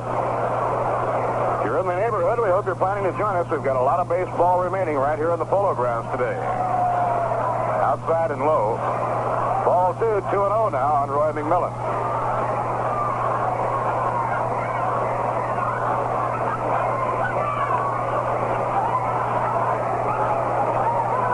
Now Hook looks in to Choo-Choo to get his sign. Pitches 2-0. Ball 3, missed low and outside, and he goes behind on McMillan, 3-0. LeMaster will be up next, and then Ty Klein, the leadoff batter and center fielder.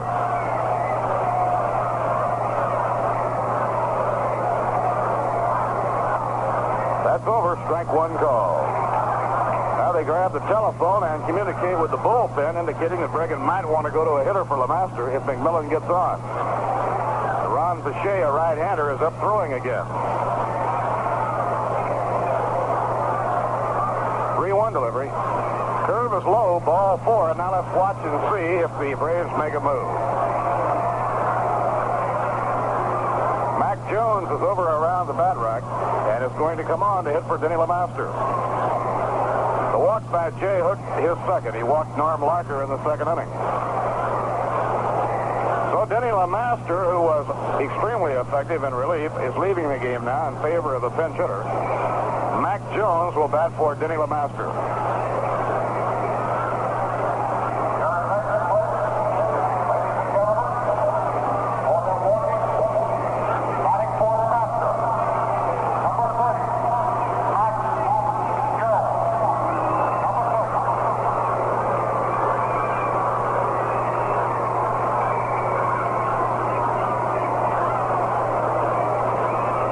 Jones, a left-hand hitter with good power to the opposite field, is on now to hit for Denny LeMaster.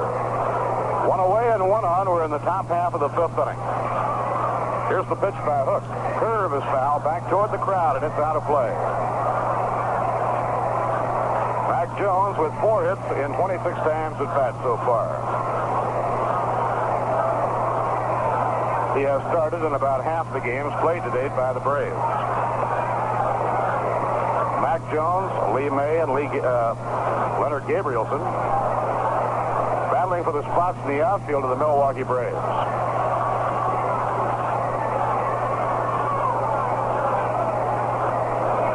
Ball got loose out of the bullpen, so we have play held up for a moment while Jim Hickman fires it back to them.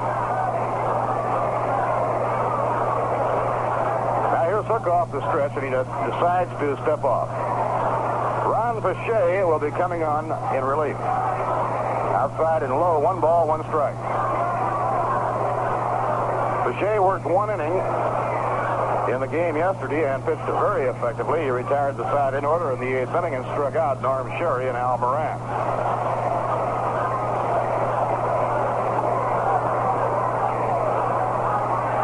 And that's 3 and the Braves 1. Braves trying to get it going here in the 5th inning. Now the pitch. Fouled again. That's whacked up toward the roof. It'll be out of play. 1 ball and 2 strikes on Jones.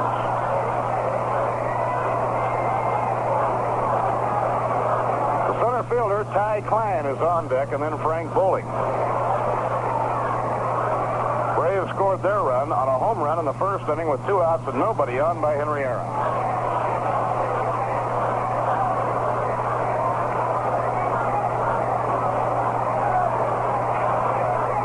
Jay Hook is in pitching position. Here's the pitch on the way. Ground ball hit towards second base. Ron Hunt juggles the ball. Throws to second. He's out. Forced play at second base. They get Roy McMillan. Ron lost his chance for a double play when he juggled it. And just got the ball over to Al Moran in time to get McMillan.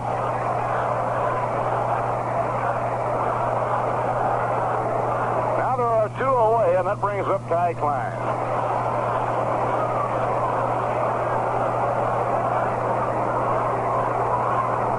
Left-hand batter, single sharply to center field in the 3rd inning. He has 1 hit and 2 times up. First game of a doubleheader.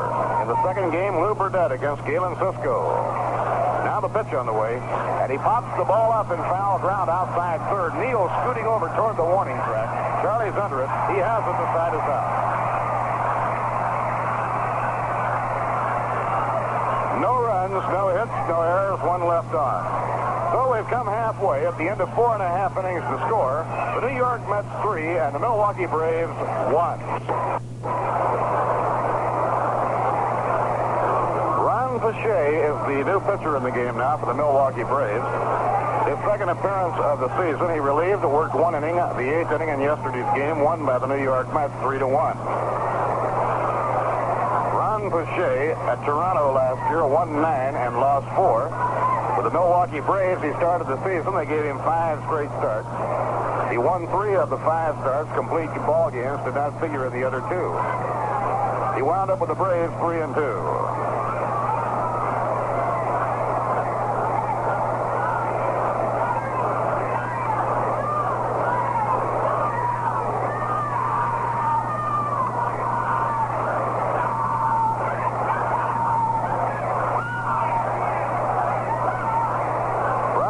Is a 27-year-old right-hander from Verdun, Quebec.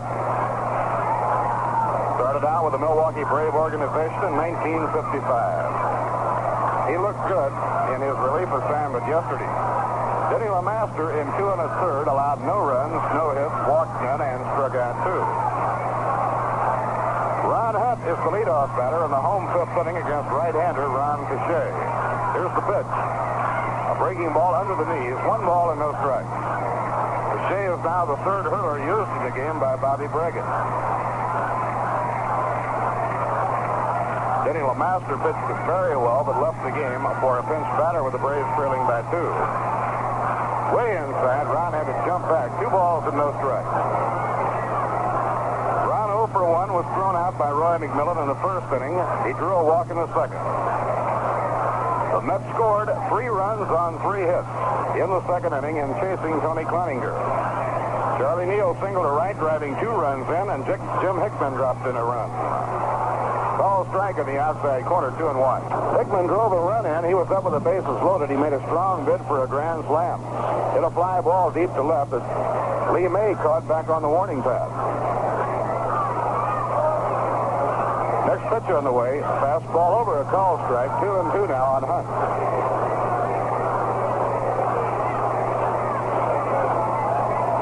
Tomorrow night, the New York Mets will be in Philadelphia playing the Phillies for the first time this year. Don Rowe will make his first start, and his opponent will be right-hander Paul Brown.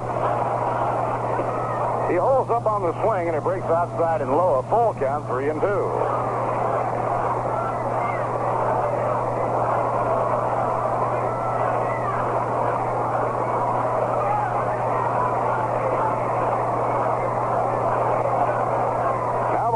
And pitched by Pache way outside, all the way to the backstop. It's ball 4. Hunt is running at full speed. He's around first, but he'll try to go no further. So it's merely a walk to Ron Hunt leading off in the last of the 5th inning, but that 3-2 pitch was really a wild one. That brings up Duke Snyder.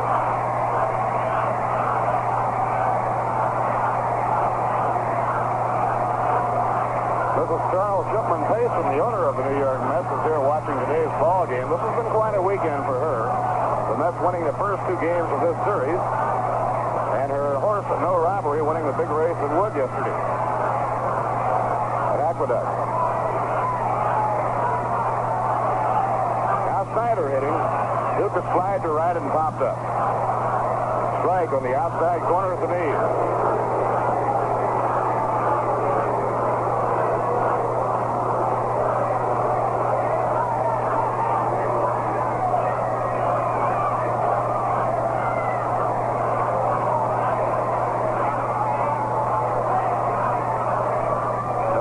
Ron Hunt on first base. A throw to first by Ron Pache, and Ron hurries back.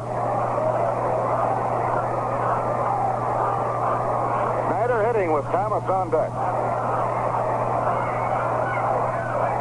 Here's the pitch on the way. A drive hit hard towards right center field, but Aaron is there, makes the catch. Ron Hunt hurries to get back to first base. Snyder hit that one right on the button, but it stayed up for Henry Aaron, who cut over to grab it in right center. New York 3, Milwaukee 1. Thomas hitting now against Ron Pache. Snyder ripped the ball, but Aaron was able to cut over into right center to take it. Throw to first, and Ron gets back.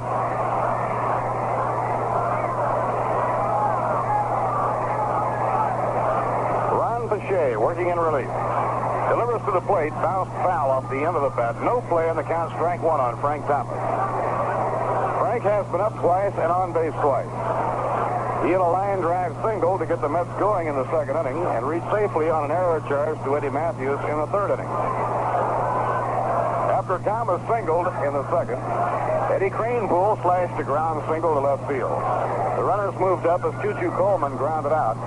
Neal drove 2 in and Hickman drove 1 in. A A throw to first, no play. Eddie Cranepool is waiting on deck. Down comes the pitch, a swing and a miss on a real good breaking ball thrown by Ron Boucher. Now the count is 2 strikes.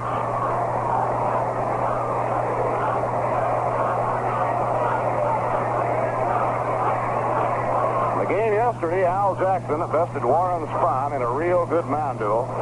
Mets winning 3-1.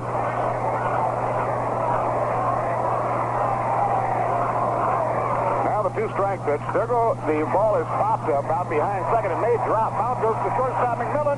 It's dropped. Hunter's around second on his way to third, and he'll reach third base.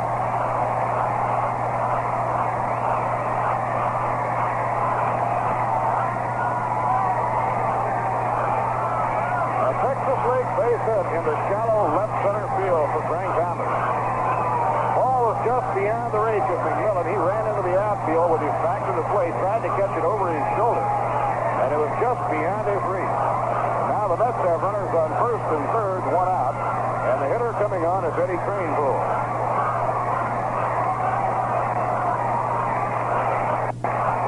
So the breaks that were missing over the first 5 or 6 ball games for the Mets now seem to be coming their way a little bit. Eddie Cranepool singled to left in the second and laid down a real good sacrifice bunt in the third. Outside, ball 1. Taylor and McClish have been the starters. Eddie Cranepool waits. Here's the pitch. And he pops it up out behind second base. Roy McMillan calling for it on the skin of the infield path. He has it, 2 men down. Cranepool retired on the pop fly on the left side of the infield. That brings up Choo-Choo Coleman. Choo-Choo hitless and 2 times up. He was 3 for 3 in the victory yesterday. Or day before yesterday, I should say. Yesterday, Norm Sherry was behind the plate, and Norm hit a home run to figure very prominently in the game.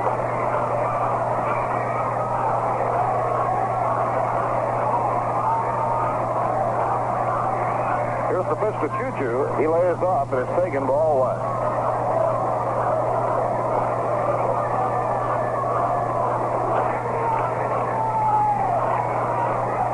Now to Choo-Choo, a low curve that he goes after. 1 ball, 1 strike. Now Boucher off the stretch. The 1-1 pitch. Foul pop-up. Hit toward the backstop. It'll be out of play. For short relief duty, they have Claude Raymond and Frank Funk. Swing and a miss. He struck him out. He got him with a curveball to retire the side. In the last half of the 5th inning, no runs, 1 hit.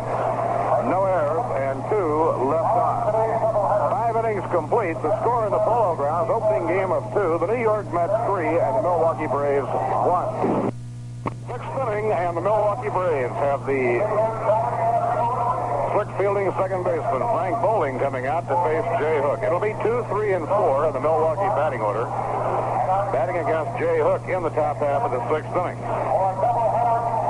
Tight game. Mets leading 3-1. Braves got a run on Aaron's homer in the 1st inning. Now Jay out of his windup. The pitch over at the knees for a call strike. The only run scored in yesterday's game by Milwaukee came on a home run by Tommy Aaron. Line drive to left center field. This will be a base hit. Jim Hickman grabs it on the hop. And Bowling leads off the 6th inning with a single.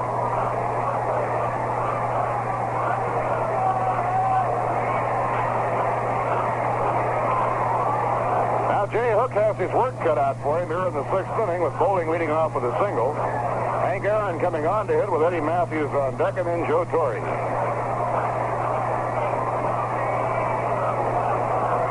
Mets have the infield hoping for a shot at 2. Ron Hunt shades towards second against Aaron. Outside and low, it's ball 1. Eddie Cranepool holding against Frank Bowling at first base. The outfield deep. Thomas back on the warning path in left center against Aaron.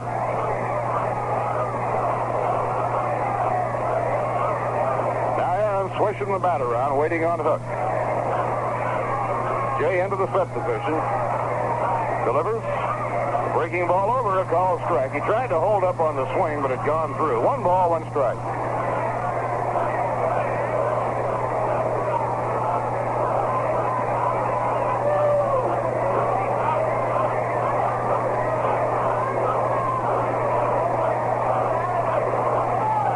Now Jay looking in for his sign from Choo-Choo Coleman. Bowling edges away, draws a throw, and turns and goes back. Last year, the Mets played more doubleheaders than any other major league team. They played 28 doubleheaders. Fastball over, a strike to Aaron. 1 ball and 2 strikes. That's a month of doubleheaders.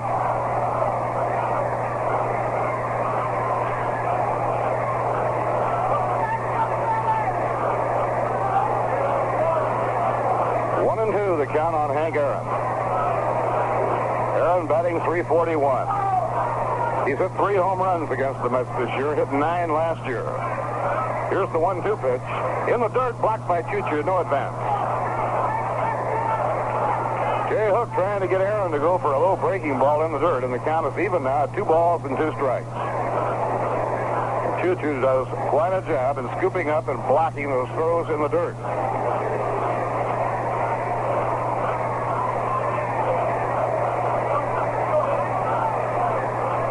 The pitcher is trying to get a double play. He tries to get that hitter to go after that breaking ball to make him hit it on the ground. Now it's 2-2 on Hank Aaron. Down comes the pitch. Swinging a miss, he struck him out. He got him with a high curveball.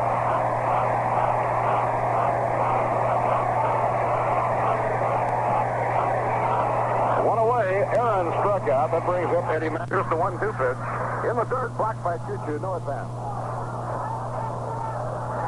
Jay Hook trying to get Aaron to go for a low breaking ball in the dirt, and the count is even now at 2 balls and 2 strikes. Choo-Choo does quite a job in scooping up and blocking those throws in the dirt.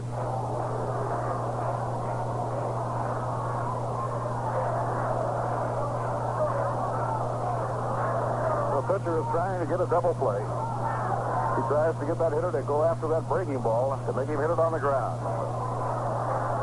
Now it's 2-2 on Hank Aaron. Down comes the pitch. Swinging a miss, he struck him out. He got him with a high curveball.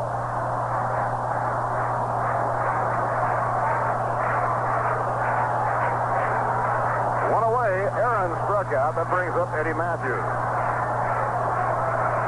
Eddie has taken a called third strike and singled to right field.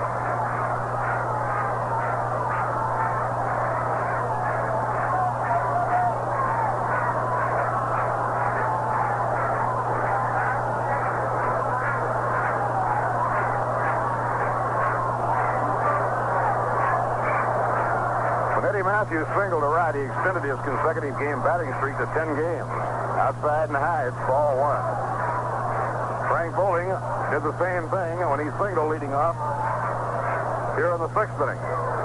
Bowling and Matthews each have hit safely in the last 10 games played by the Milwaukee Braves. Left-hand batter Eddie Matthews facing Jay Hook.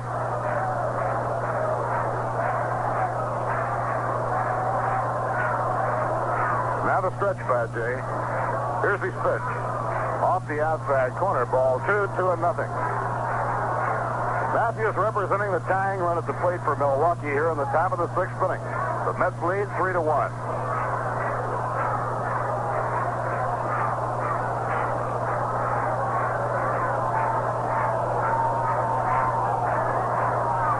Eddie Cranesville about 2 steps behind the bag at first, with Matthews, the left-hand hitter, batting.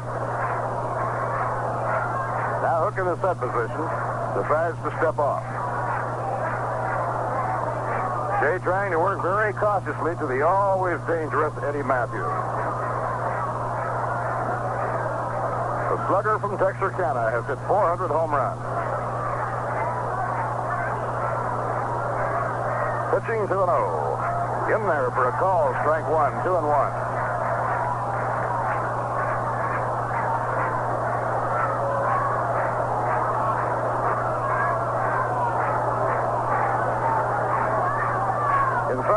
Hickman is playing Matthews deep, and he has him swung over toward right center. Snyder deep at right, and Thomas deep in left center against Matthews. Now the pitch. Ground ball past the mound. Hump racing for it. Dives. Can't get it. A base hit to center. Around second on his way to third is Frank Bowling. A base hit to center for Eddie Matthews. Ron Hunt really made a try for that one. Look at his uniform. He's completely covered with dirt. He left his feet and made a head-first slide, hoping he could knock that ball down to keep it from going through the infield.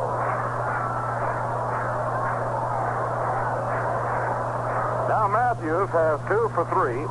Braves have the tying runs on base at the top of the 6th inning, and Norm Larker comes on to hit.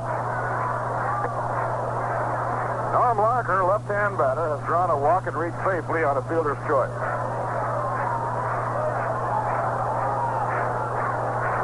Matthews with 2 for 3 has hiked his average to .405. Foul ball hit down the left field line. Neal going at full speed, going, can't get to it. Just beyond his reach, bouncing right at the field box railing.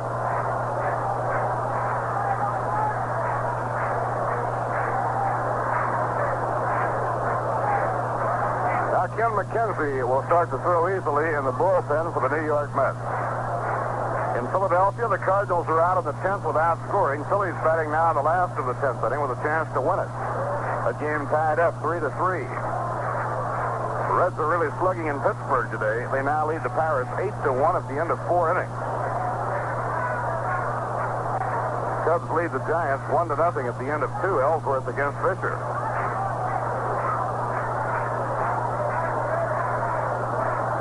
Barker stepping back into the batter's box now.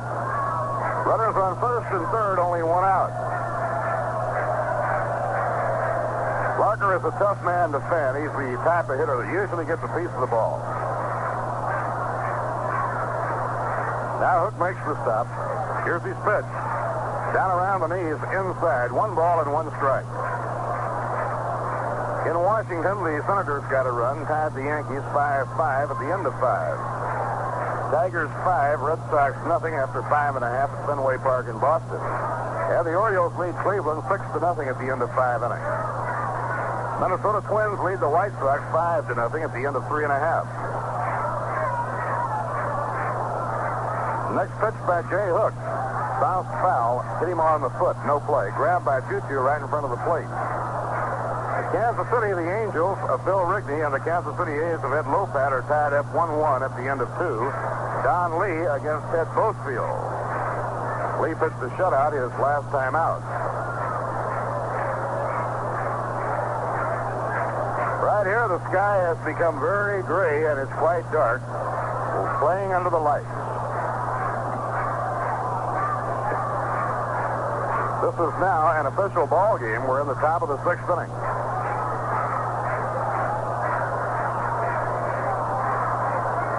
Norm Larker, the hitter, with a count of 1 and 2. Runners on first and third and 1 out. Now Hook in pitching position. Down comes the arm. Curve is a line drive to short right field. It'll be a base hit. Coming in to score is Frank Bowling. Runners at first and second. It's now 3-2. Norm Larker singles to right with a soft line drive. It's 3-2, and coming on to hit is Lee May.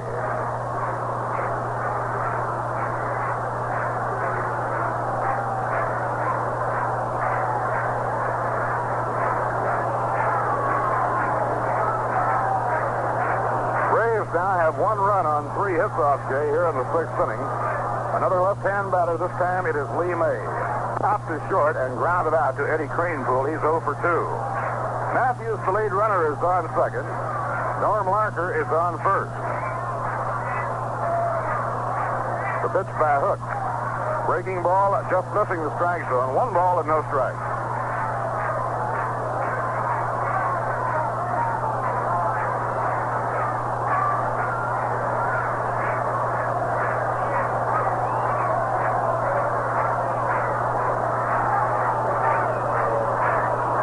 Jay looking in for his sign, and now Norm Larker and Dixie Walker yelling something to Bobby Bergen in the Milwaukee dugout. I think they wanted the ball inspector. So now Tom Gorman, umpiring the plate, looks it over, says it's all right, and fires it right back to Jay Hook. It's all over in Philadelphia. The Phillies got a run in the last of the 10th inning to win the first game of the doubleheader from the St. Louis Cardinals, 4-3. Dallas Green, the winner in relief, and Ed Bauda was the loser. A pop fly hit out to short center field. Out goes Al Moran. Infield fly ruling invoked. The catch is made. Now there are two away. May retired on the pop-up taken by Moran. Here's the line score for the first game in Philadelphia. Phillies 4 runs, 9 hits, no errors. Cardinals 3-11-2. McClish, Clipstein in the 8th. Dallas Green in the 10th. Green the winner. Ron Taylor, Bauda in the 7th. Bauda the losing pitcher. Home runs by Dean Oliver, Don Demeter, and Kurt Flood. Right now the batter is Joe Torre with runners on first and second, 2 down. Mets 3 and the Braves 2, top half of the 6th inning.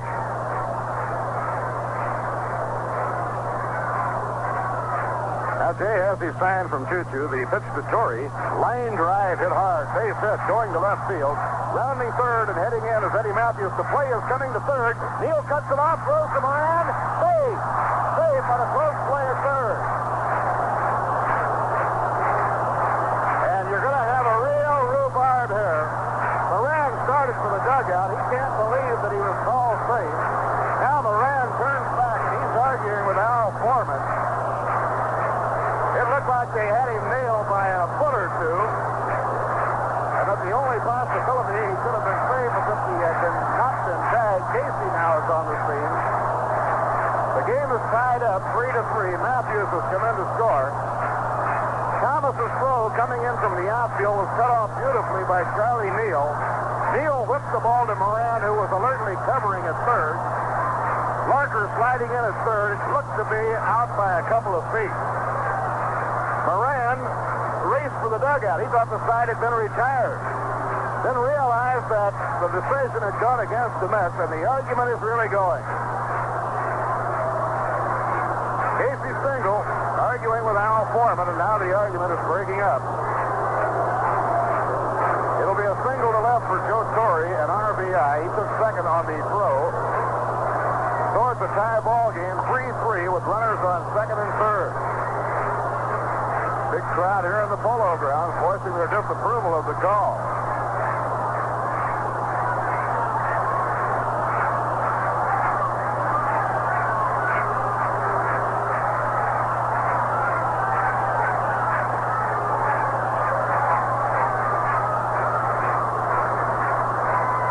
The game is tied now, 3-3. 2 runs are in. Braves have 2 runs and 4 hits off Jay Hook here on the top of the 6th inning. The batter now is Roy McMillan with runners on second and third.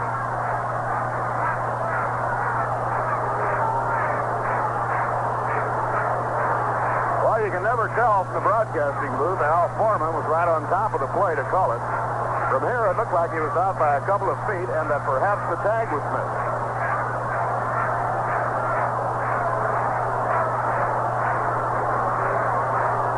McMillan has flied to center and drawn a walk. Roy is 0 for 1. Very tense spot right here for Jay Hook. Braves have come from behind, tied the game. It's 3-3. Now Jay into his windup. Here's the pitch to McMillan. In the dirt, a good block by Tutu Coleman. 1 ball and no strikes.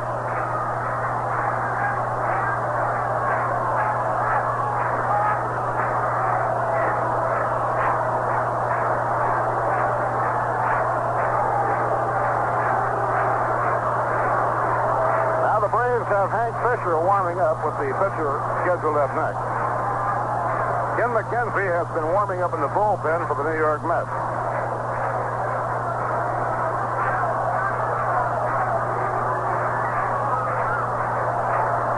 Both Moran and Charlie Neal really did a quick fielding job on that cutoff on the throw from Thomas.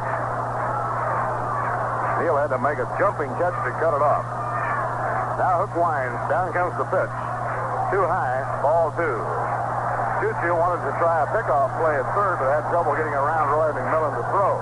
And now the count is 2 balls and no strikes.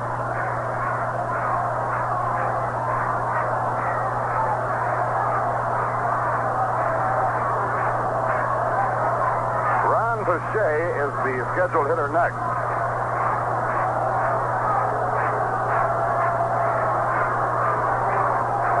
Hook trying to work out of a jam. He's behind on the hitter, 2-0. Larker is on third and Torrey on second, 2 men down. 2 runs in on 4 hits. Braves have out hit the Mets 7-4. The game is tied up 3-3.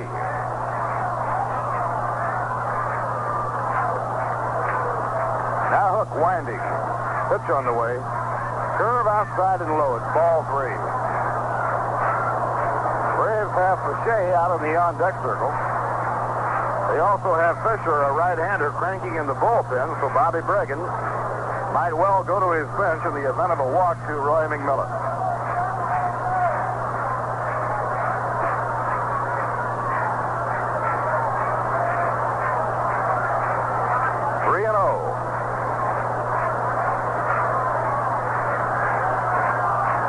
Delivery. Way outside, a wild pitch that'll score a run. Larker comes down the line. He's in to score, and digging for the plate is Torrey. The play at the plate, he's in to score. As the throw goes under, Jay Hook it out towards shortstop, and winding up on second base is Roy McMillan. 2 runs come in on the wild pitch.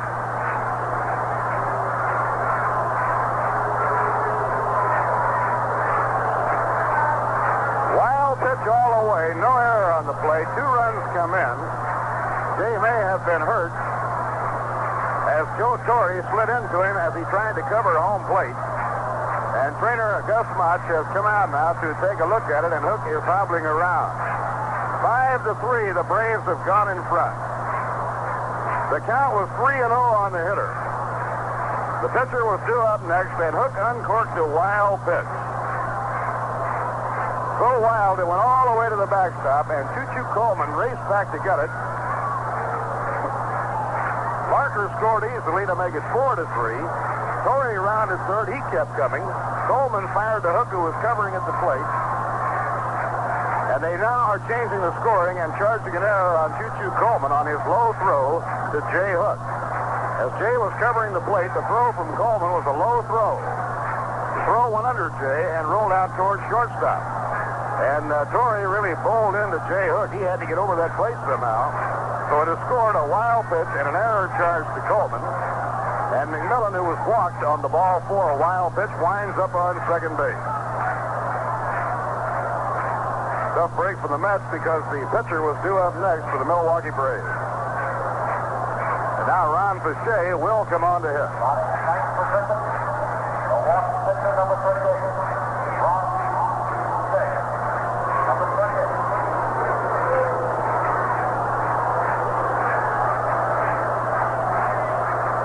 Braves lead at 5-3. Outside and low to Ron Pache, ball 1. And we have a few raindrops falling. So the Mets right now would be hoping that if it's ever going to be a hard rain, it'd be right at this moment. It's raining. We're in the top of the 6th inning. Braves have 4 runs in. Here's the pitch. South foul. 1 ball and 1 strike. Now the rain is coming down pretty hard. Might be just a light rain shower. We'll have to wait and see. The batter is Ron Pache. The count 1 ball and 1 strike.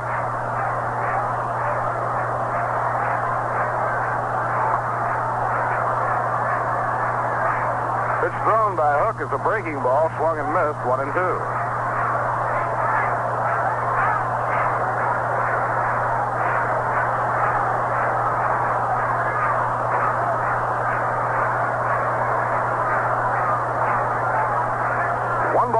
Strikes on Pache. Jay checks the runner, then delivers. Swing and a miss. He struck him out. But the Braves have a big inning in the 6th. They sent 8 men to the plate, scored 4 runs. There were 4 hits, 1 error, and 1 left on. A very close play at third base that went against the New York Mets turned out to cost them 2 runs. So at the end of 5 1/2 innings, the score now, it's the Milwaukee Braves 5 and the New York Mets 3. Now Charlie Neal is up in the last of the 6th inning, and the pitch is a strike at the knee.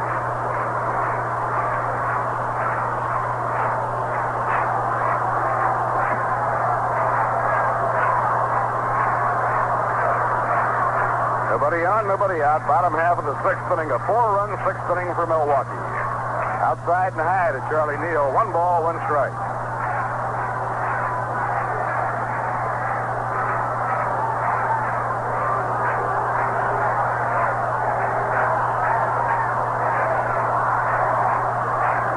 Now, and the pitch to Charlie, a fly ball hit rather deep to left center field. Racing back is Lee May. He's getting there, and he makes the catch in deep left center.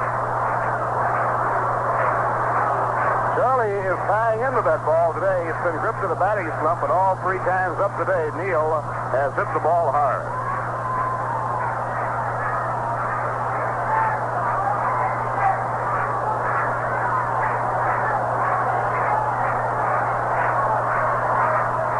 Nobody on. Al Moran batting.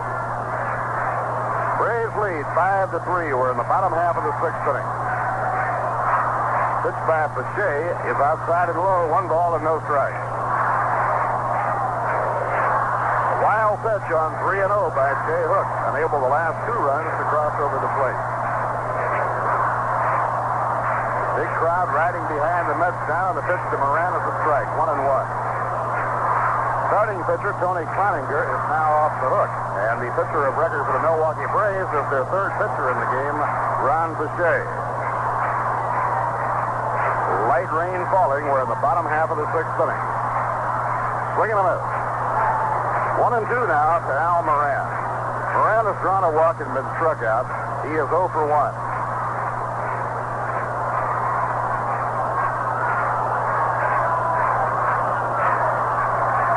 Throneberry is coming out on deck, and he'll be batting for Jay Hook. Outside, and the count even now, 2-2.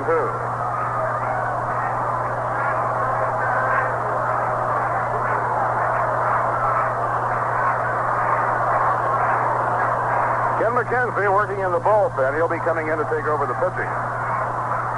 And the ball is a foul pop-up back toward the crowd. Joe Torre looking for a play, but it's out of his reach. Which came down fairly hard moments ago, now has slackened off.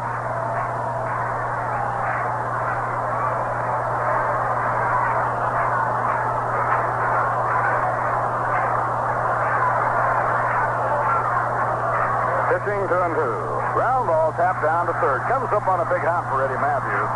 And the peg across to Norm Larker retires Al Moran. Now Morris Throneberry will bat for Jay Hook.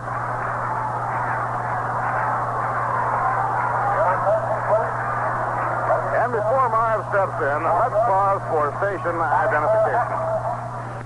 This is the General Electric Station, Schenectady, WGY 810 on your radio dial.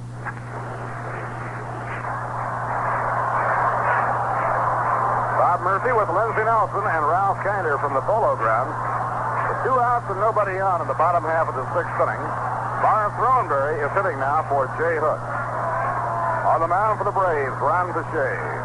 Fastball for a strike on the inside corner.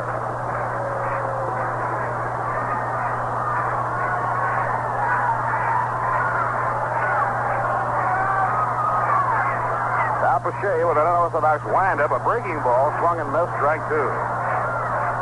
Game being played under the lights, the overcast so heavy right now and so dark that the chickens might go to roost. Now Throneberry waiting on the 2-strike pitch. A high fly ball hit the left over toward the line. Running hard is Lee May, and he takes it over near the line to retire the side. So Pache retires the Mets in order in the bottom half of the sixth inning. No runs, no hits, no errors, none left on. Now 6 innings complete. The score in the opening game of the doubleheader: the Milwaukee Braves 5 and the New York Mets 3. Nelson.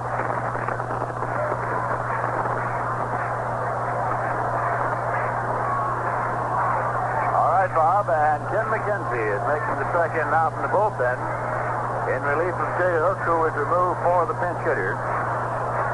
Ken McKenzie has a record of 1 victory and no losses, as he was credited with the victory in the opening game of this series when the Mets won it in the bottom half of the 9th inning. The San Francisco Giants, the defending National League champions, will be coming in here on the night of May 3rd, which is a Friday night, That will be Willie Mays' night. Sid Shore is chairman of the committee making arrangements, and others on that committee are Kyle Rote, Frank Gifford, and Jack Lescoulie. So Willie Mays' night will be May 3rd here at the Polo Grounds. The Giants will be in the following day, May 4th, for an afternoon ladies' day Singleton, and then on Sunday, May 5th, a doubleheader, the Giants and the Mets at the Polo Grounds. Orlando Cepeda, Willie McCovey, Philippe Falou, Harvey Keene, Jim Davenport, Jack Sanford, manager Alvin Dark, Coach Whitey Lockman, Coach Wes Westrom, Coach Larry Johnson and company will be here on May 3rd at night, May 4th in the afternoon, a doubleheader on Sunday, May 5th. Through 6 innings of play here at the Polo Grounds, it's the Milwaukee Braves 5 runs on 7 hits and 1 error. The New York Mets 3 runs on 4 hits and 1 error.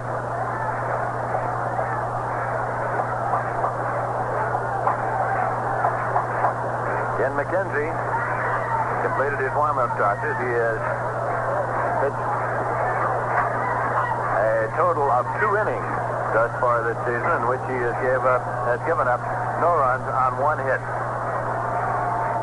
And he'll be facing left-handed Ty Klein. Top of the batting order, up for the Braves in the 7th inning.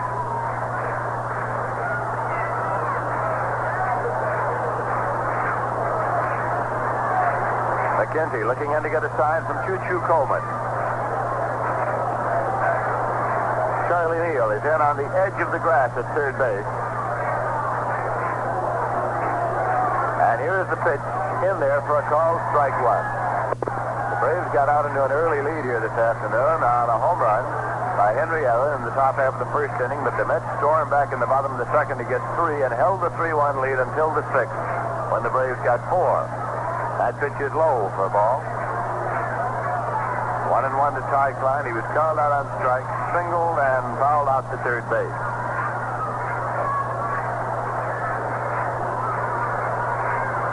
This pitch is a called strike. 1-2.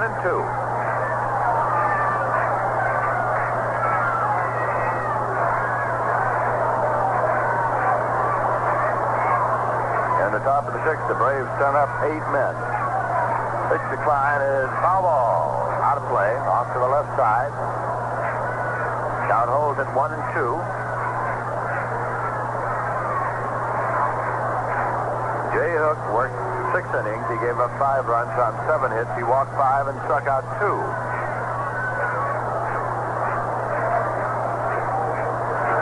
There's a pitch outside. 2-2 now to Ty Klein.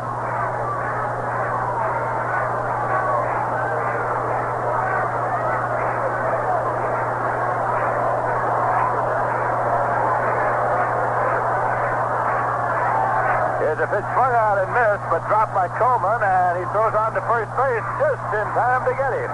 To make it a strikeout, it goes 2-3.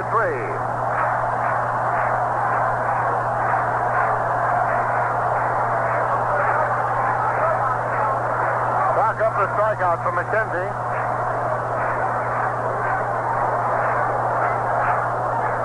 And that brings up Frank Bowling, right-hand batter, struck out swinging, hit into a double play and single to open up the top half of that 6th inning. That pitch is inside for a ball. On that 3rd strike on Ty Klein, Choo-Choo dropped it and did not realize for a moment that Klein had started to first and had to zip it on down to Ed Cranebowl to get him by just about a step. That pitch is in there for a called strike. It's 1-1. And the rain has begun to fall again here at the Polo Grounds. Here's a swing and a ground ball to third, taken deep by Neal. The throw across the diamond is inside to get Bowling. 2 away. And Hank Aaron's coming up. Hit a home run in the first inning, flied to center in the 4th, and struck out swinging in the 6th.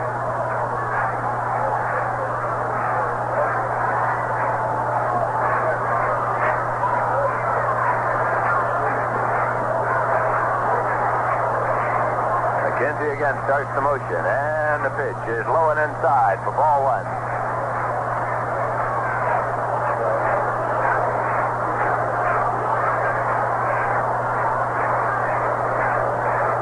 Today's closing out the current brief homestand. That pitch is low to Aaron. 2 balls and no strikes to count.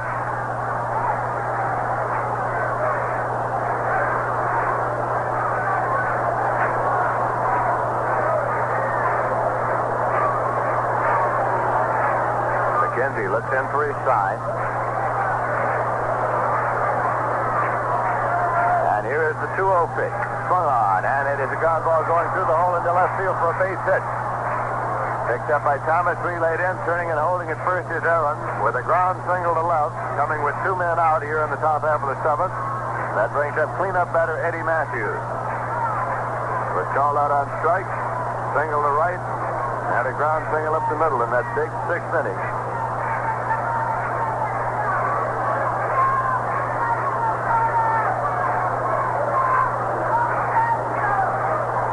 McKenzie checks now as Aaron leads. Pitch is in there for a called strike to Matthews.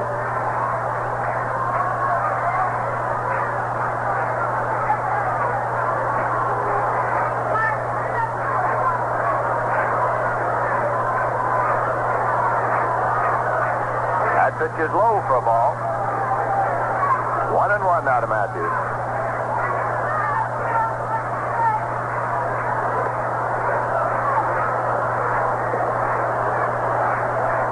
Aaron leads off to bag at first. McKenzie checks him. That pitch is in there for a called strike 2. It's 1-2. Matthews batting .405 at this moment. He's off to a big start here in what he hopes will be a comeback season for him.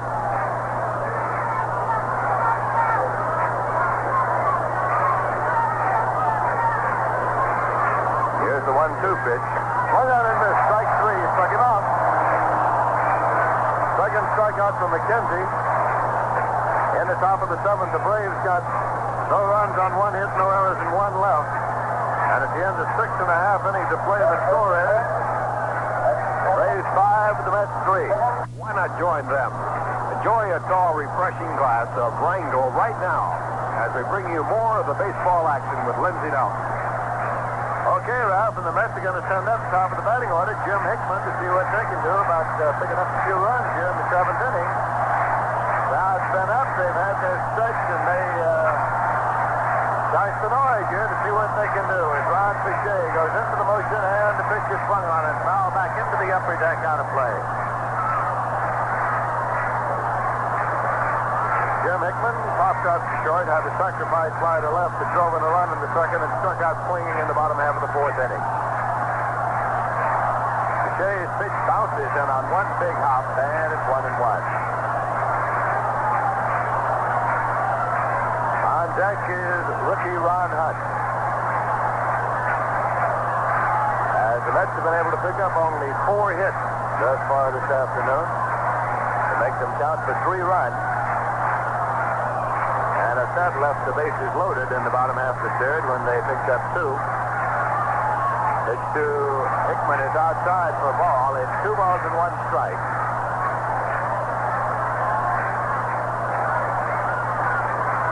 Wind blowing across the diamond here at the Polo Grounds this afternoon from right across toward the left field stand.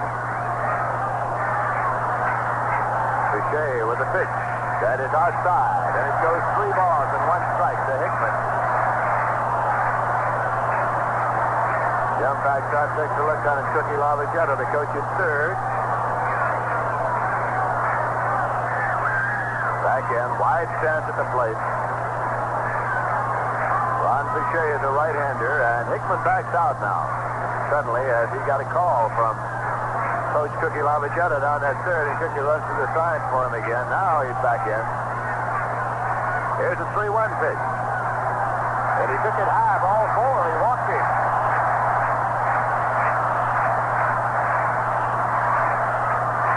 Second walk given up by Fichet as the Mets open up here in the bottom half of the 7th, throwing a base on balls, and that brings up Ron Hunt, the hero of the Mets' first victory of the season in the opening game of this series. Hunt today is grounded out short to first, and he's walked twice.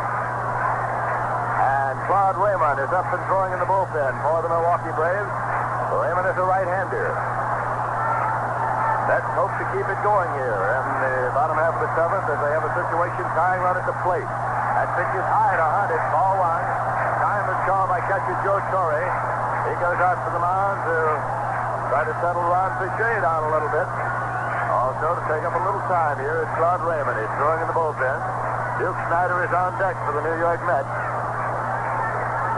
The Braves 5, the Mets 3. First game of a Sunday afternoon doubleheader. The first twin bill of the season here. The second game, it'll be Lou Burdett pitching for the Braves. Galen Cisco will pitch for the Mets. Tomorrow night in Philadelphia, the Mets are going to pitch left-hander Don Rowe, giving him his first start. And youngster Paul Brown will pitch for the Phillies. There's a pitch on a Hunt, and it's in there for a called strike. 1-1. There's a 22-year-old second baseman of the Mets.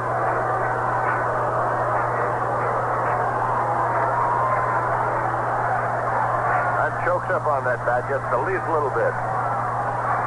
Eddie Matthews even with the bag at third. Fichet checks the runner. Hickman leads at first. The pitch is swung on, fouled off to the right side and out of play. 1 ball, 2 strikes.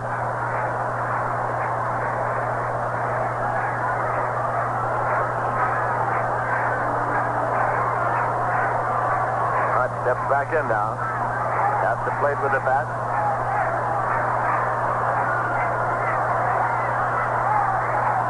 Now Hunt steps back out to examine his right thumb. Apparently he's okay. Comes back in. He has a count of 1 ball and 2 strikes.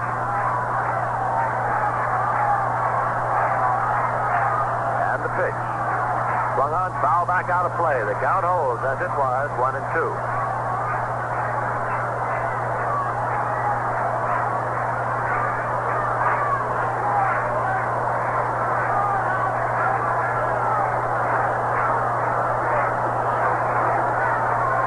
Fichet on the mound.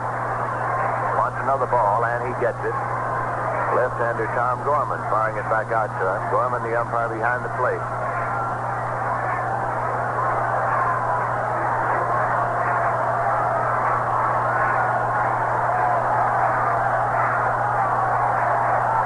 Now Hunt is in and waiting. Larkin not trying to hold Hickman on at first base. Pitch is swung on and missed. Strike 3. Check him out. Second strikeout for Fichet.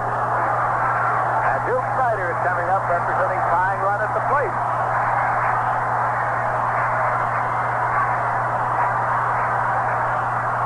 Duke flied to right, popped to the pitcher, and lined out to right field. In the 5th inning, he hit a shot, but directly at Henry Aaron in right center field.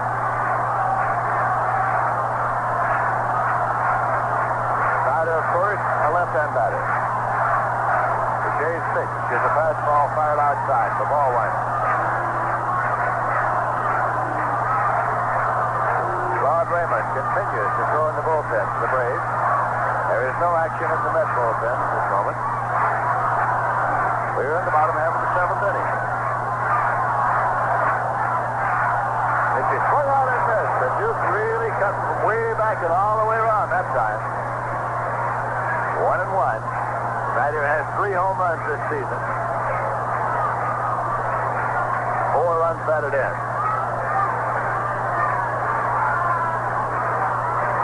Mike Thomas is on deck for the Mets.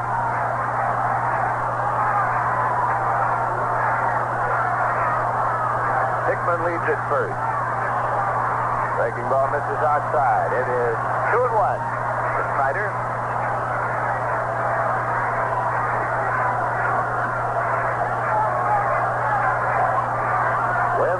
Stiffly across the field here.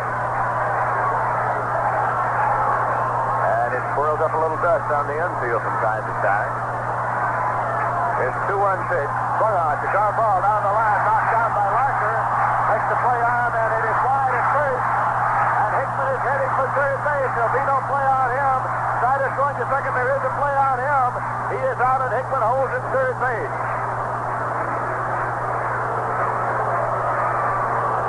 So Hickman is at third. Snyder is out at second.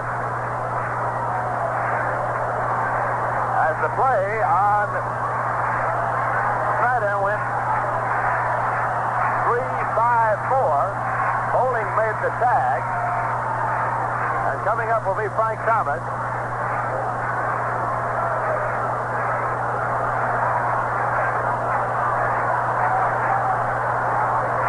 Snyder was on the error by Larker at first base. So charge and error to Larker on the wide throw and make the play go 5-4 from Matthews to Bowling. Thomas is up now with Hickman at third base. Bichet's pitch. Swung on and line foul. Off the wall, down the left field line. Missing by just a few feet.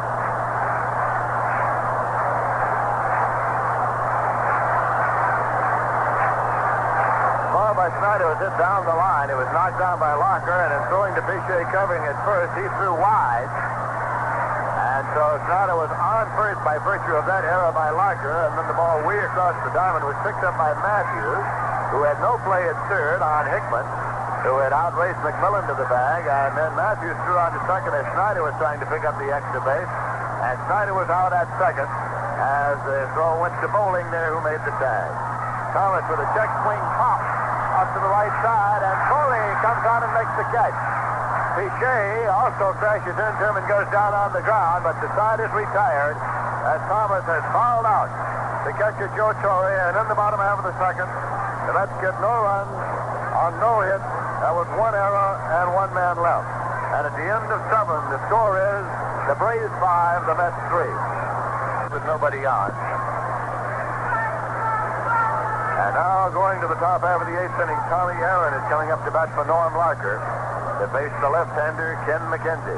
Aaron's a right-hand batter. Swings and hops one up towards second base. Ron Hunt is over, and so is Ed Cranepool. Cranepool chases it in and makes the catch.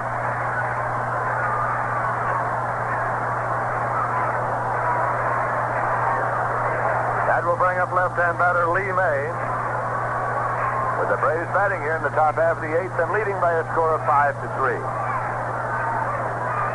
The end of 8 innings, the Detroit Tigers lead the Boston Red Sox 5-2. Hank and Gary for Detroit. Monboquette started for Boston. LeMay in the 6th, Tolstad in the 8th. Lee May swings and misses for strike one. That American League game, Norm Cash has homered, and so is Tillman.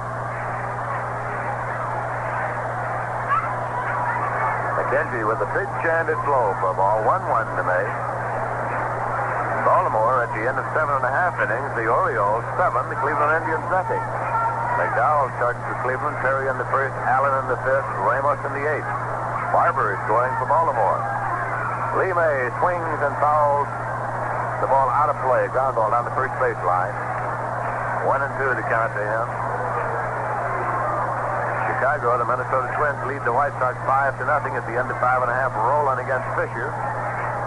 That's the first game of a doubleheader. Counts to Lee May here, 1-2. And there's a swing and a miss. He struck him out. Third strikeout for McKenzie since he came on. 2 men out, nobody on base for the Milwaukee Braves. And Joe Torre is coming up. Kansas City at the end of 4 innings. The Los Angeles Angels 5 and the Kansas City A's 1. Don Lee against Ted Bosfield. Torres and Wagner have homered in that ball game.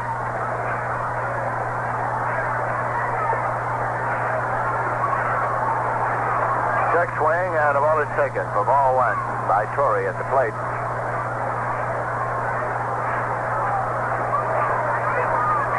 The Braves 5, the Mets 3.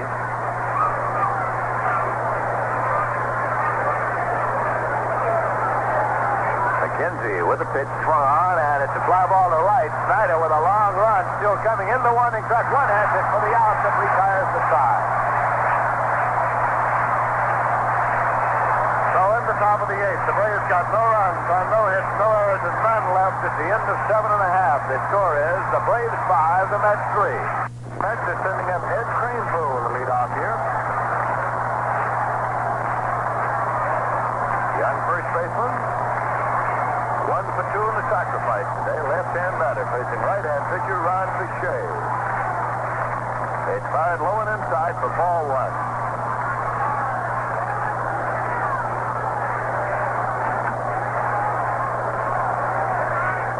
Aaron is staying in the game at first base for the Milwaukee Braves. That pitch is low. It's 2-0. Aaron batted for Norm Larker and stays in at first.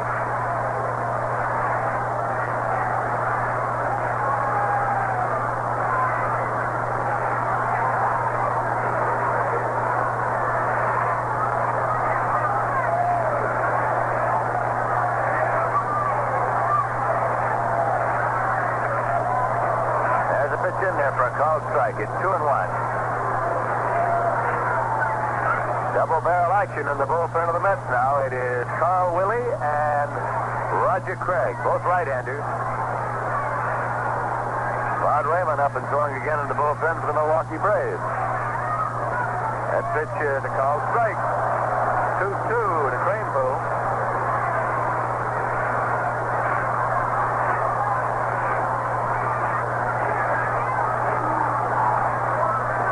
Shea is the third Milwaukee pitcher of the day. Tony Cloninger started. There's a swing and a drive deep to left center. Aaron going way back, but he can't get to this one. One off to the green wall in center. Cranepool round second. He's on his way to third, and he is being held up at third base. Falls down and crawls on his hands and knees back to third base.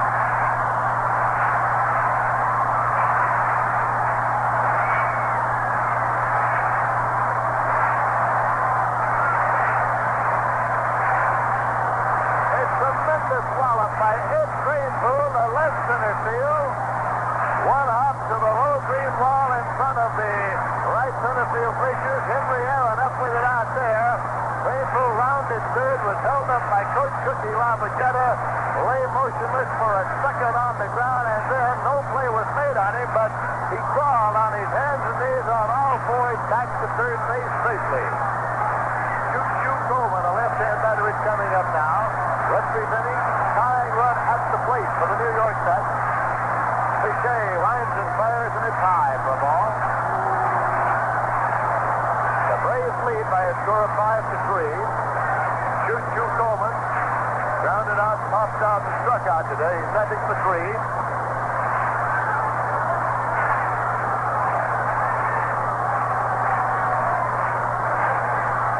That was Cranepool's second hit of the day.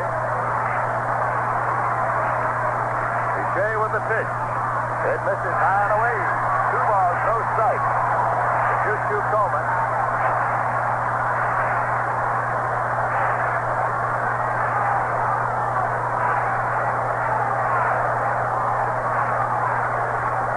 Rod Raymond continues to throw in the bullpen. Charlie Neal is on deck now for the Mets.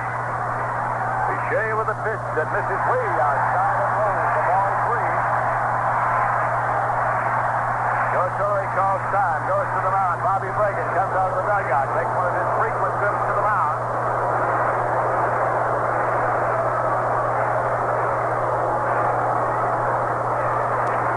Bragan arriving there. Going way back, but he can't get to this one. One off to the green wall in center. Cranepool round second.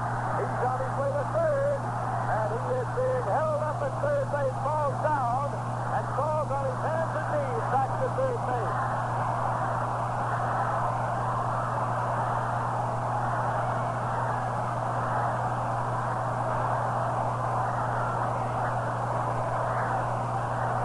A tremendous wallop by Ed Cranepool, the left center field. One hop to the low green wall in front of the right center field bleachers. Henry Aaron up with it out there. Cranepool rounded third, was held up by Coach Cookie Labagetta.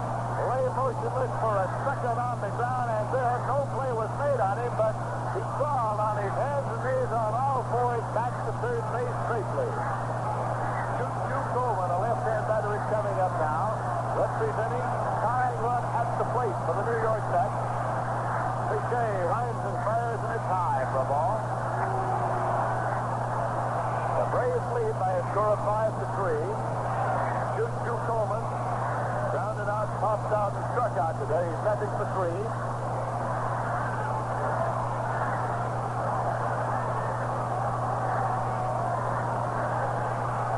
That was Cranepool's second hit of the day. Shea with the pitch. It misses high and away. 2 balls, no strikes. Choo-Choo Coleman.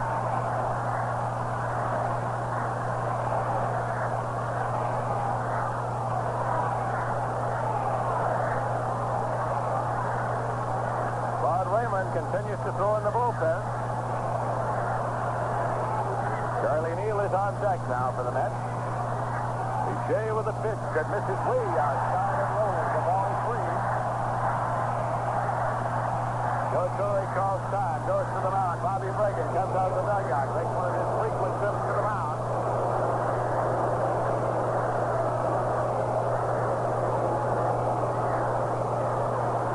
Bregan arriving there now. Here is the final score. The New York Yankees have defeated the Washington Senators 7-6. Bowden is the winner in relief of Terry, and Bronstedt is the loser. And the Baltimore Orioles have shut out the Cleveland Indians 7-0. Steve Barber is the winner going all the way, and Sam McDowell, the starter, is the loser. Jackie Grant had a homer in that game in the 7th with nobody on for Baltimore. Now Tom Gorman here has gone out to the mound. See if he can hurry things up a little bit, but Bregan now tells him he wants to go to the bullpen and bring in Claude Raymond. So it'll be Raymond coming in here in relief of Pichet with a count of 3 balls and no strikes on Choo-Choo Coleman at the plate. And as Raymond makes the long walk in order to allow our stations to identify themselves, we pause now for station identification. This is WGY 10 on your radio dial, the General Electric station in Schenectady.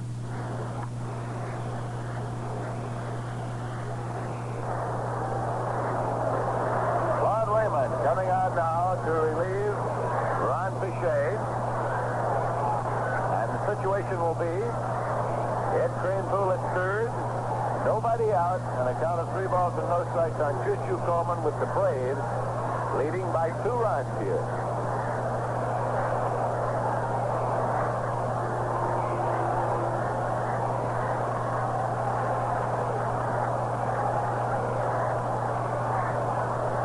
You know why Rheingold tastes so good? Well, Dry tells you why. It tells you that Rheingold is brewed the long, slow, costly way for a flavor that's brisk and bright and clean, clear through.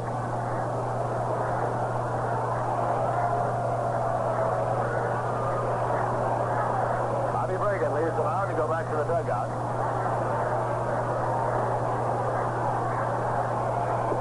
Torre is getting checked out with Claude Raymond.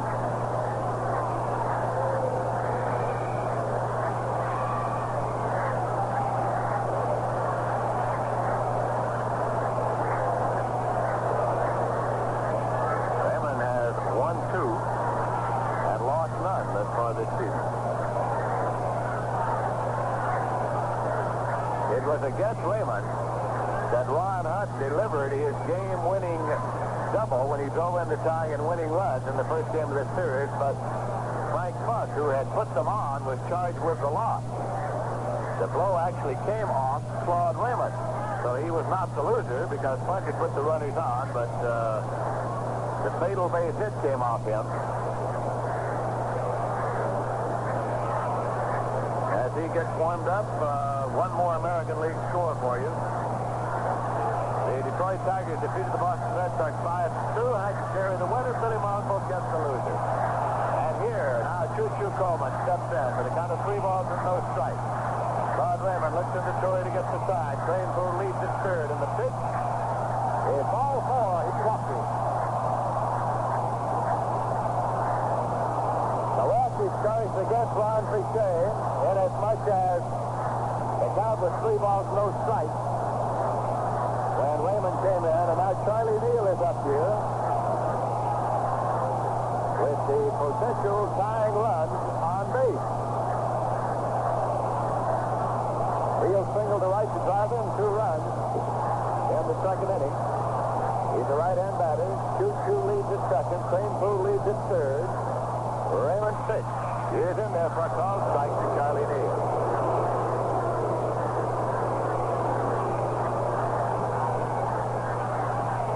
Fisher is now throwing in the bullpen for Milwaukee.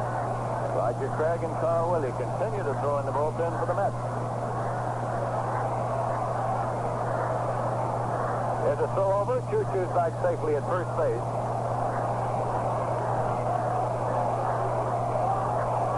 Raymond is now up and comes set. Runners lead. Here's a throw over, and Choo-Choo gets back. The throw is in the dirt. Taken on a short hop and dug up by Tommy Aaron at first base. So Raymond now takes a moment to rub up the ball, look around the outfield. Blowing on his pitching hand. Warm it up a little bit. The pitch to Neal. Swung on and lined to right field for a base hit. Rainbow comes on to score. Coleman is on his way to third base. Mike takes the turn. He's being held up, and Neal pulls up at second base with a double. Henry Aaron had to chase the ball all the way to the corner. It's 5-4, and the Mets have runners at second and third with nobody out in the eighth inning, and shortstop Al Moran is coming up.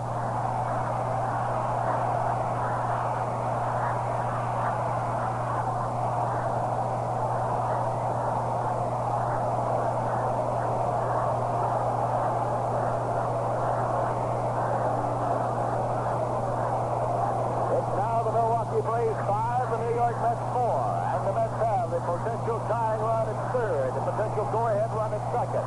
Nobody out. Moran, the shortstop, is the batter. Time is called for the moment, and Moran backs out as they look into the dugout. They see Single standing on the steps. Ted Schreiber is getting a bat. Ted Schreiber is getting a bat at the bat rack for the New York Mets. They need to get that man in from third if they're going to tie up this ball game. You can do it with a fly ball to the outfield. You can do it with a base hit. You can do it a number of ways, but Moran is being called back. Moran has walked, struck out swinging, and grounded out third to first.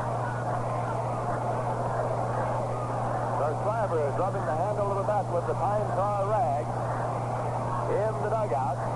Umpire Tom Gorman checking his lineup cards as Schreiber comes out. Schreiber has a .250 batting average thus far this season. He's been up 12 times and he has 3 hits.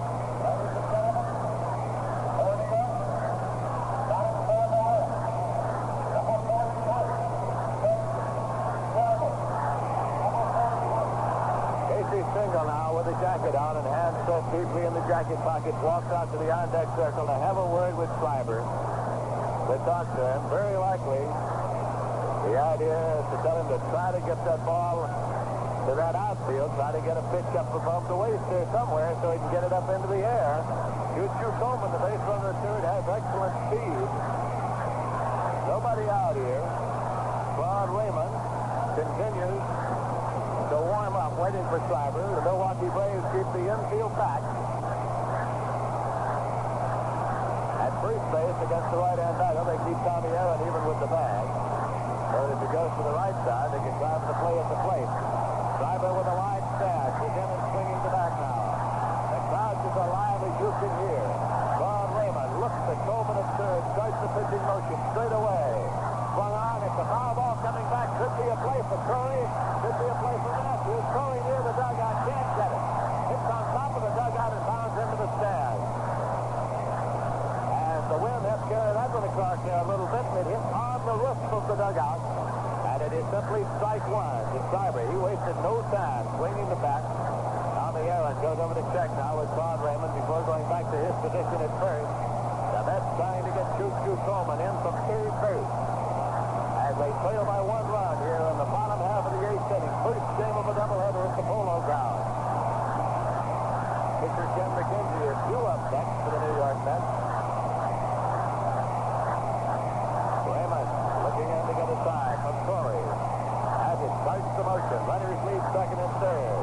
Pitch to the call, strike 2, a breaking ball that was over the plate. It's a 2 strikes down now to Schreiber. Nobody out for the Mets, batting in the bottom half of the 8th inning. Schreiber digging in once again. Choo-Choo creeping down the line at third, ever so carefully. Matthews starts to move over toward the bag, and Coach Turkey Lavagetta warns Choo-Choo. Now here's the pitch to Schreiber. Breaking ball, he checked it. Started to go, held up, and takes it for ball 1. It's 1-2.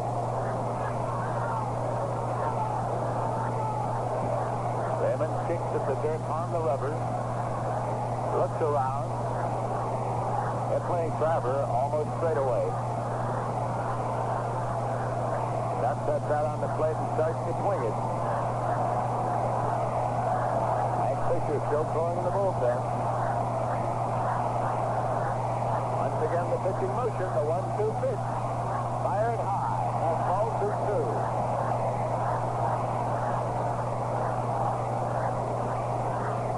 Charlie Neal, the base runner at second. Coleman, the base runner at third. Charlie Neal has driven in 3 of the 4 runs that the Mets have here today. Charlie has 2 hits. The man of the moment is Ted Schreiber with a count of 2-2. Here's the pitch. Swung on, it's a fly ball to short right field. Choo-Choo tags up there and getting in position next to catch. Choo-Choo comes down the line, draws the throw, and goes back.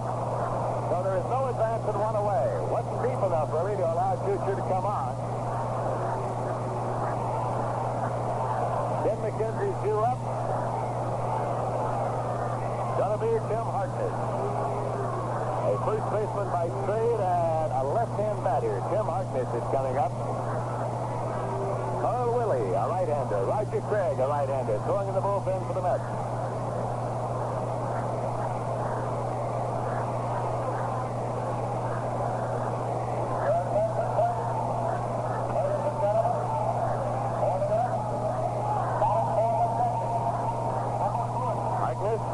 Has been up 18 times, has 3 hits, batted in 1 run. The opening game of this series, he was inserted as a pinch hitter, bottom half of the 9th inning, and he hit one a ton that was caught way out in right center field, and they got to put him on. He's being intentionally walked. He's being intentionally passed to load him up. Jim Hickman, the right-hand batter, is due up next year, and Harkness is being tagged. Sets up for the possibility of the double play as well with 1 man out here. So Reagan playing the percentages all the way around by intentionally walking Tim Harkness.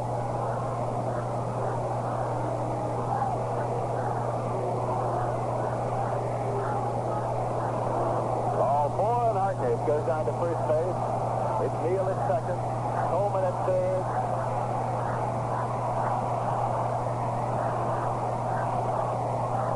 Jim Hickman is coming up.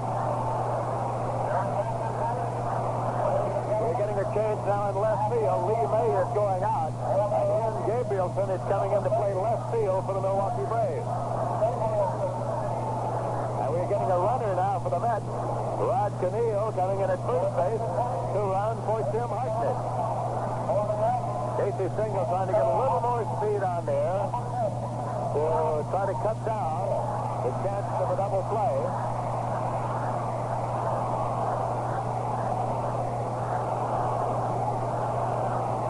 Jim Hickman steps into the batter's box. Bases loaded, 1 man out.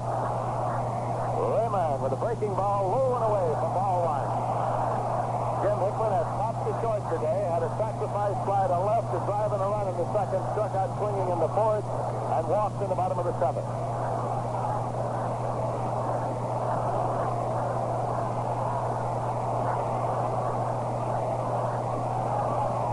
Raymond, the right-hander, pitching to the right-hand batter.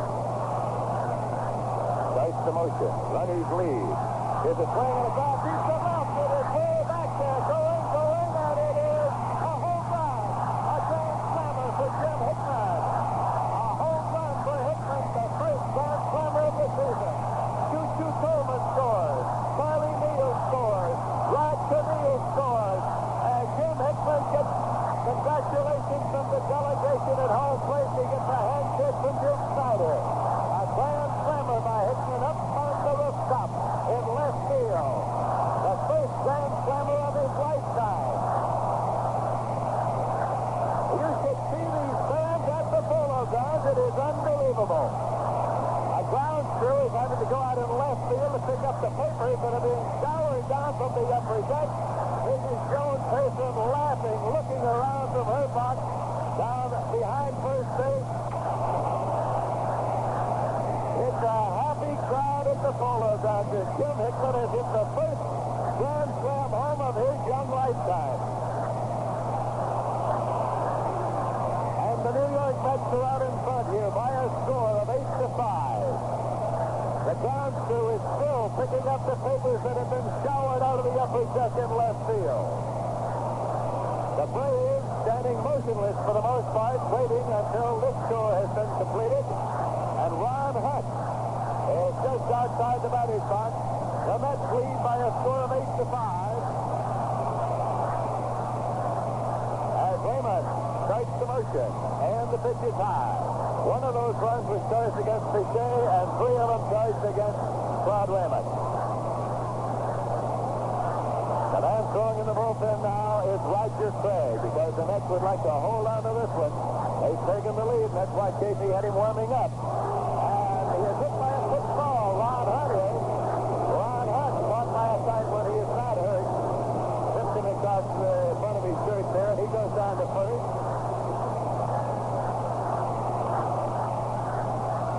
That brings up Duke Snyder.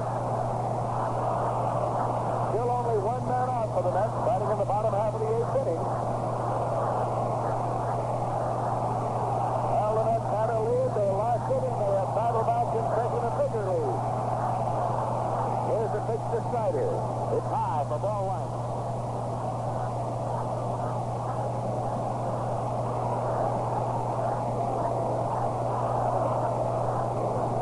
Ron Hunt standing out the bag at first. Tommy Aaron holding against the runner there. Raymond checked him, and here's the pitch to the Duke. Swung on it, the ground ball to Aaron. He one-handed. He'll have to go to first, and he goes to Raymond, who makes the play at first base in time to get Snyder, moving Hunt on to second. Two men out, and Frank Thomas is coming up.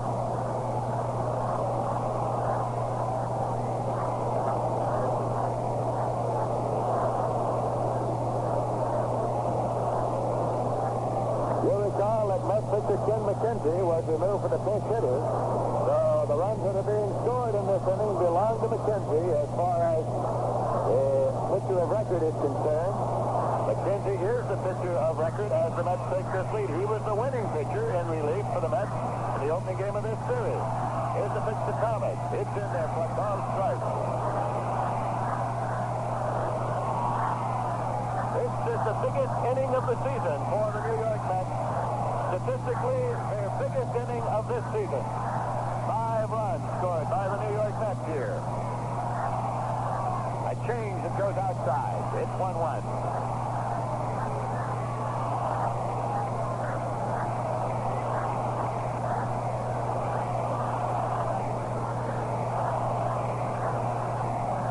Thomas in and waiting.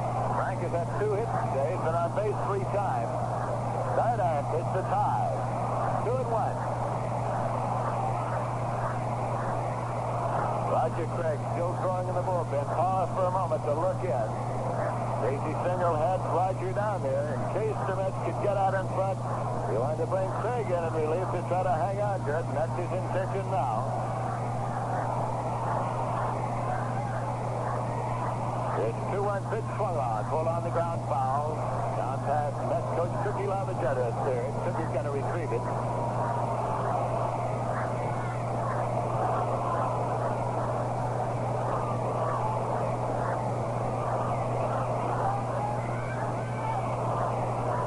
It's entirely possible that Grand Slammer could do a great deal for Jim Hickman. Jim looked great in the spring, and then the first few games of the early season appeared to be a little nervous getting started, and a Grand Slam home of the first of his life could do a lot for his confidence. Pitch is swung on at the foul ball off to the left side, going way upstairs and on the rooftop. And now it rebounds back down into the crowd in the lower deck. Count is 2-2 to Thomas with 2 men out. Ron Hunt, the base runner, is second.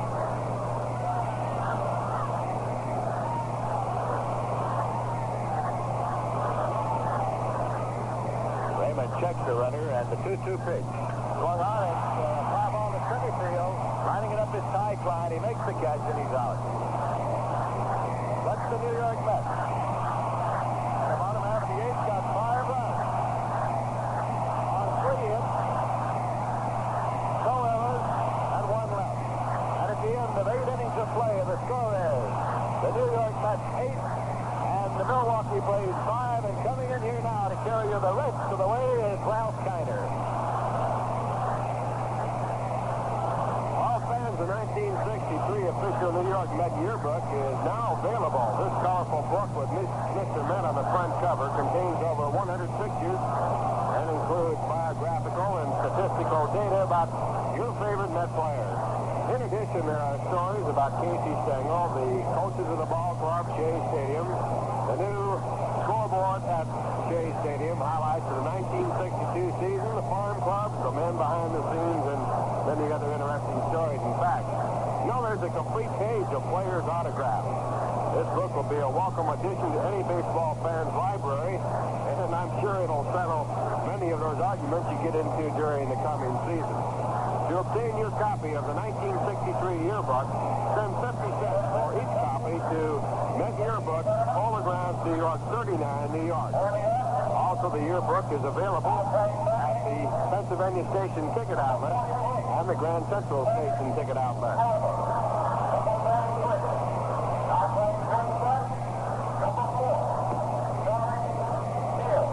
Well, at the top of the ninth inning, the Mets with 5 runs in the bottom half of the 8th have taken over the lead 8-5.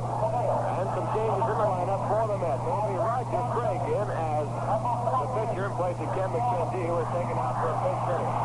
Also, Joe Hodges has been inserted at first base.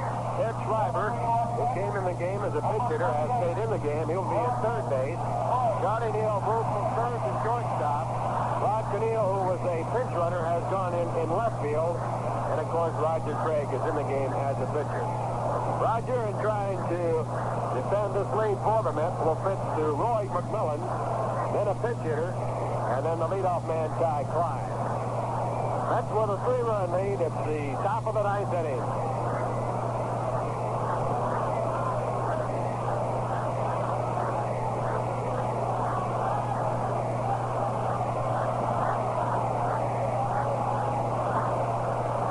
This is Roger Craig's 4th game. He has worked a total of 22 innings. And his first pitch to Roy McMillan is outside and high for ball 1. In 22 innings, Roger has given up 27 hits. He has allowed 11 runs, 10 earned. He has a record of no wins and 2 losses. Roger in his first relief appearance for the Mets, and he comes back to the plate with a strike for strike one.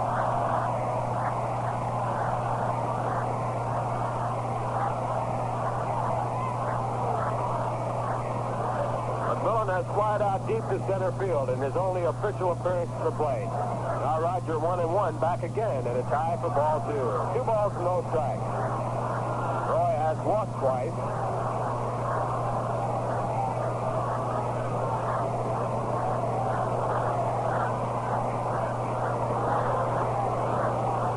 Now Craig into the windup and back with a 2-1 pitch. Just missing outside with a slider. That moves the count to 3 balls and 1 strike. Don Dillard in the on-deck circle for the Milwaukee Braves in place of pitcher Claude Raymond.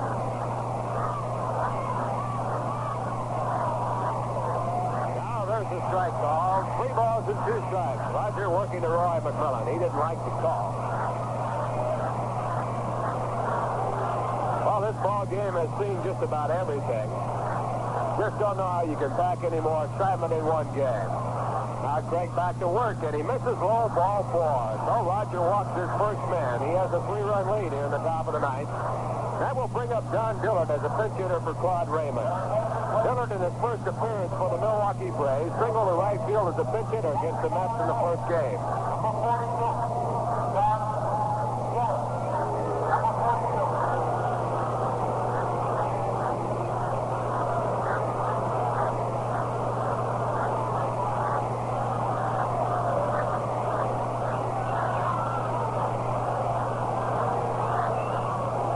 Acquired from Cleveland now, bats from the left-hand side. He swings and fouls the first pitch away for strike 1.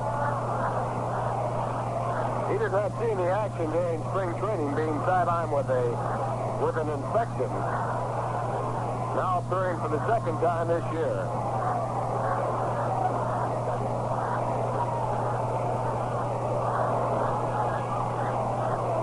McMillan at first base, not being held on by Gil Hodges. A pitch back to strike call.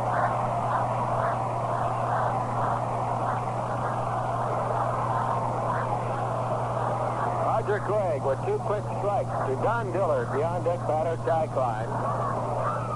Braves need 3 to tie. Mets with 5 runs in the bottom half of the 8th inning to take the lead away. Here's the 2-strike pitch. Again, a foul ball. Now Stain at 0-2 as Dixie Walker runs over to pick up the ball by the first base coaching box. Now Gil Hodges going in to talk to Roger Craig. Gil playing at first base in place of Eddie Kranepool. Here's a final score. The Cincinnati Reds defeated Pittsburgh 8-3. Maloney was the winning pitcher in that ball game. The losing pitcher, the starter for the Pittsburgh Pirates, Al McBean.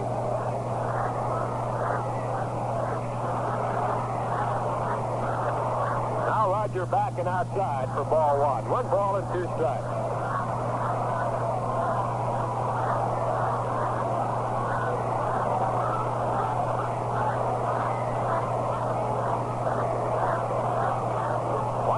Two strikes. Roger Craig to Don Dillard, and the pitch to the plate is a curveball swung on and fouled off the glove of Choo-Choo Coleman. So Dillard just barely stays alive. The pitcher of record on the winning side for the Mets, Ken McKenzie. He came in the game in the 7th inning, worked 2 innings, gave up only 1 hit. He allowed no runs. He struck out 2 and walked none. Jay Hook was the starting pitcher. He went 6 innings, was charged with all 5 of the Brave runs. Now the pitch back, a foul ball again. It's out of play, and the count stays at 1-2. Jay was the victim of a real close disputed play at third base. Play that saw Al Moran, the shortstop who made the play there, and Casey Stengel argue very vehemently with umpire Al Foreman. There's a pitch back outside, 2 balls and 2 strikes. Foreman called the runner safe at third base. That would have been the 3rd out of the inning. And Jay would have gotten out of the inning with the score tied at 3-3. He gave up a wild pitch that scored 2 runs later on. The Braves took over the lead by a score of 5-3. But the Mets got Jay off the hook with 5 in the bottom half of the 8th. There's a pitch back, a curve hit slowly down to third. The third baseman juggles the ball, picks it up, goes across in time. Ted Schreiber juggled the ball, but not too long. Picked it up, got his man at first base. He's the important run. Moving on down to second base, unmolested on the play, Roy McMillan. 1 out now, and the batter's coming up, the center fielder, Ty Klein.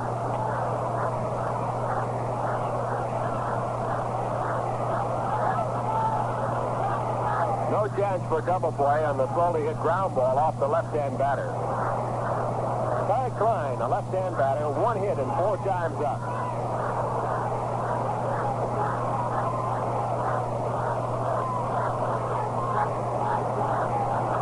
One man out here, top of the 9th inning. The score 8-5 in favor of the Mets.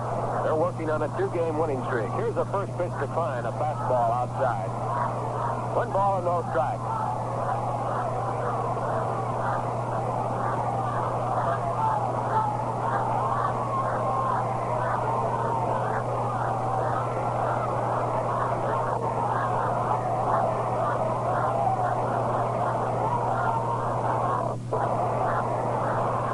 Roger in the stretch position. A look at second base and back to the plate outside. It's ball 2. 2 balls and no strikes.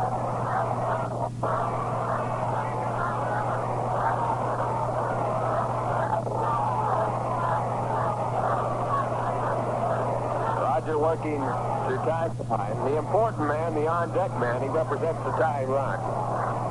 If Klein gets on, the tying run will come to the plate. Now it's 2-0. And it's high for ball 3. Roger behind now, 3 balls and no strikes. Carl Willie up and going in the bullpen for the Mets. He was warming up with Roger in the bottom half of the 8th inning. 3 balls and no strikes. Klein looking for the side. He'll get the take side. He'll be taking all the way. And Fisher warming up and going now for the Milwaukee Braves. Now the 3-0 pitch. Right through there for strike 1.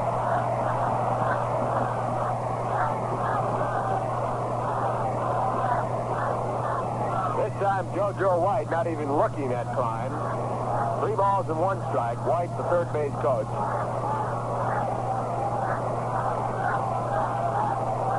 Big sign on all the way. You got to bet that. Now Roger 3-1 to the plate. He misses for ball 4, and that brings the tying run to the plate.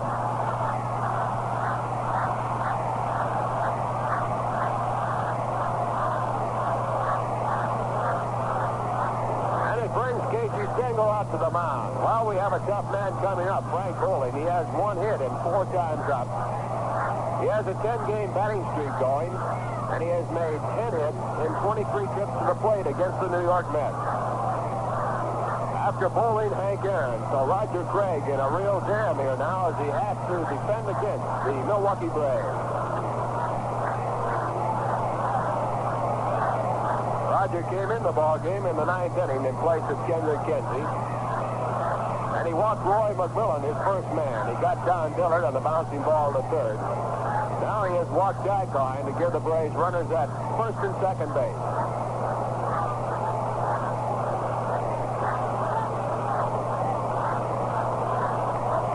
Bowling with a .289 average.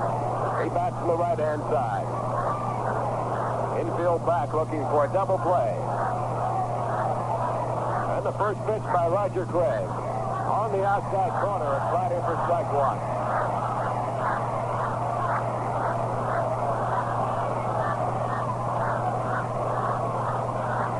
Runs in this game. First game of a doubleheader. The Mets have scored 8.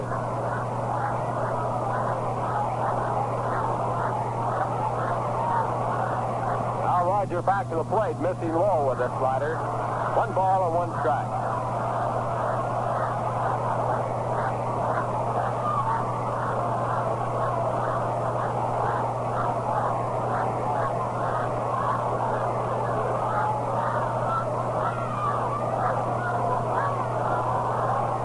A long look at the signs from Choo-Choo Coleman now in the stretch position. Here's the 1-1 pitch. A slider that's fouled away out of play. While we wait for Roger Craig to put a new ball in play, we'll pause for station identification. This is WGY 10 on your radio dial, the General Electric station in Schenectady. Shiner along with Bob Murphy and Lindsey Nelson from the Polo Grounds. It's the top of the 9th inning. The Mets lead 8-5, but the Milwaukee Braves have runners at first and second, and Frank Bowling batting. Roger Craig looking for the side. He has a 1-2 count on the right-hand batter. Now here's the stretch. And the pitch. Line down the left field line, but foul by about 6 inches. Charging around from third base is Roy McMillan. He stopped. Going all the way to third base on the line foul, Guy Klein. That was a line shot, a dive by the third baseman, Ted Schreiber. But the ball went over the bag in fair territory, but curved and landed for the first time in foul territory. Takes this one, and he's set. Again, the 1-2 pitch, a fastball that's low for ball 2. In the on-deck circle, Hank Aaron.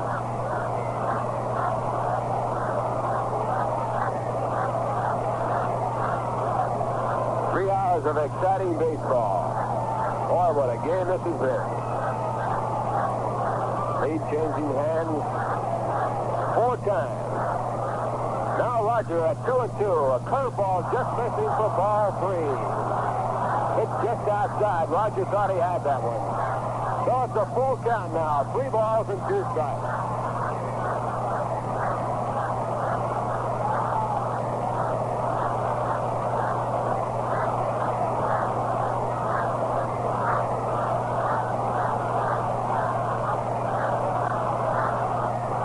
Roger pitching at 3-2.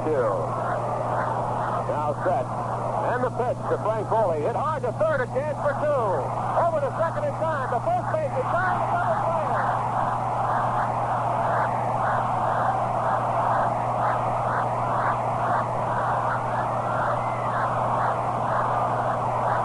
Roger Craig on 3-2, getting Frank Foley to hit into a double play, and that ends the inning. It also ends the ball game. The Mets win it 8-5. for the Milwaukee Braves. No runs, no hits. There were no errors, 2 walks, 2 men left on base. And the final score of the game, the New York Mets 8, the Milwaukee Braves 5. And the Mets now have won 3 in a row. The Braves have lost 3 in a row. And the Mets have equaled their all-time winning streak. All the Mets are playing fine baseball now. It's been exciting all through the season. This game, a tremendous ball game. They'll go on the road after the second game here today and play in Philadelphia 1 game, in Chicago for 2, and Pittsburgh for 3. Then they will return home for a tremendous series against the Los Angeles Dodgers. The Dodgers coming in for 2 night games, the first 2 night games of the year, April 29th on Monday and April 30th on Tuesday. The Dodgers bringing in Maury Wills, Tommy Davis, Sandy Koufax, and Don Drysdale. So if you haven't made your reservations or purchased your tickets for these 2 exciting games or any of the games coming up this season, you better do so. 3 convenient locations, downtown at Pennsylvania Station, also downtown at Grand Central Station, and also right here at the Polo Grounds. The ticket office open 7 days a week. And now a big hand for Jim Hickman, who is talking to Lindsey Nelson. Jim with a grand slam home run. Well, the final score of this game, 8-5. And now a word from Viceroy Cigarettes. We're the Brothers Ford. We're singing out a Viceroy melody. Bob Viceroy's brand new slide top case, as modern as can be. Now Viceroy, press the pace with the one and only slide top case. Slide open, slide shut tight. The crush proof slide top case. That's right, that's right, that's right. Slide, take a light. Slide, shut the tight. Slide top case exclusive. Still the only crush proof for the latest is the Viceroy slide with the case. That's right, sliding slide. Slide, slide open, slide shut tight. The Viceroy slide top case. That's right. Viceroy tastes the way you like a billion cigarettes to take. Not too strong, not too light. Viceroy's got that taste. That's right. That's right. That's right. Viceroy. And for a ball game, it's right here at the Polo Grounds. The Mets won at 8-5. Of course, the big blow of the ball game was a grand slam home run by Jim Hickman. Jim had quite a day. He drove in 5 runs, 1 with a sacrifice fly, and he hit his first grand slam home run in his major league career. The ball game started out with the Milwaukee Braves taking the lead by a score of 1-0 on a home run by Hank Aaron. That was his 3rd home run of the year, his 3rd off the pitching of the New York Mets. And the Mets bounced back to take it over when they scored 3 runs in the bottom half of the second inning off of Tony Cloninger. There were 3 hits in the inning, 1 by Frank Thomas, 1 by Ed Kramer, and 1 by Charlie Neal. Charlie Neal driving in 2 runs with his, and then Charlie later on scoring on a sacrifice fly by Jim Hickman. That's the way the game stood, 3-1 in favor of the Mets until the 6th inning, when the Milwaukee Braves, aided by a very close call, a safe call at third base, took over the lead by scoring 4 runs on 4 hits. 2 of the runs, the 2 lead runs, scoring on a wild pitch by starting pitcher Jay Hook. The Braves then led at that point by a score of 5-3, and that's the way it stood until the bottom half of the 8th inning. In the bottom half of the 8th inning, with Ron Boucher on the mound, the Mets started off on a triple by Ed Kramer to right center field. A long drive there. Then Claude Raymond came in the ball game with a 3-0 count on Choo-Choo Coleman. He completed the walk to give the Mets runners at first and third base. Then Charlie Neal doubled down the right field line to score Ed Kramer and move Choo-Choo Coleman over to third. Al Moran then was taken out for a pinch hitter. Ted Schreiber coming in, and Schreiber flied out to right field, too shallow to allow Charlie Neal to score from second base, or third base, I should say. Then Tim Harkness was put in the ball game as a pinch hitter in place of Ken McKenzie, and Harkness walked. That gave the Mets runners at first, second, and third base. Choo-Choo Coleman at third base, Charlie Neal at second base, and Harkness at first. He was taken out for a pinch runner, Rod Cannell running for him. This was the move that led to the winning of the ball game for the Mets, as Bobby Bragan took out a chance to pitch to a left-hand batter, Tim Harkness, and gave Jim Hickman a chance to bat with the bases loaded.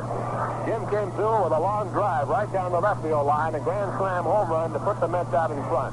They took the lead at that point by a score of 8-5, and that's the way it stood until the ball game ended in the ninth inning. In the ninth inning, a real tough ninth inning for Roger Craig. Roger Craig started the inning by walking Roy McMillan. He then got Don Dillard on the ground ball to third, but then he walked Guy Klein to bring the tying run to the plate, Frank Bowling. On a 3-2 count to Frank Bowling, he got him to hit a hard smash to third, which was turned into a double play, and it gave the Mets their win 8-5, their third in a row. The winning pitch in the ball game was Ken McKenzie. His record now 2-0, his second win in relief against the Milwaukee Braves here at the Polo Grounds. The losing pitcher was Claude Raymond. He is now 2-1. Jay Hook was the starting pitcher for the Mets. Ken McKenzie came on in the 7th inning to win it. Roger Craig was in relief in the 9th. For the Milwaukee Braves, Tony Cloninger was in the game as a starting pitcher. He went 1 2/3 innings, giving up 3 runs and 3 hits. Denny LeMaster then came on in the 2nd inning with 2 men out. He was 2 1/3 innings, giving up no runs and no hits. Ron Boucher was in for 3 innings. He gave up 2 hits and 2 runs, and then Claude Raymond was the losing pitcher as he worked in the 9th inning to give up, I should say, in the 8th inning to give up 3 runs on only 1 base hit. So the final score of the ball game, the New York Mets 8 runs on 7 hits. They made 1 error. The Braves made 5 runs on 8 hits and 2 errors in the ball game. We'll be back for the second game of this doubleheader in just about 20 minutes.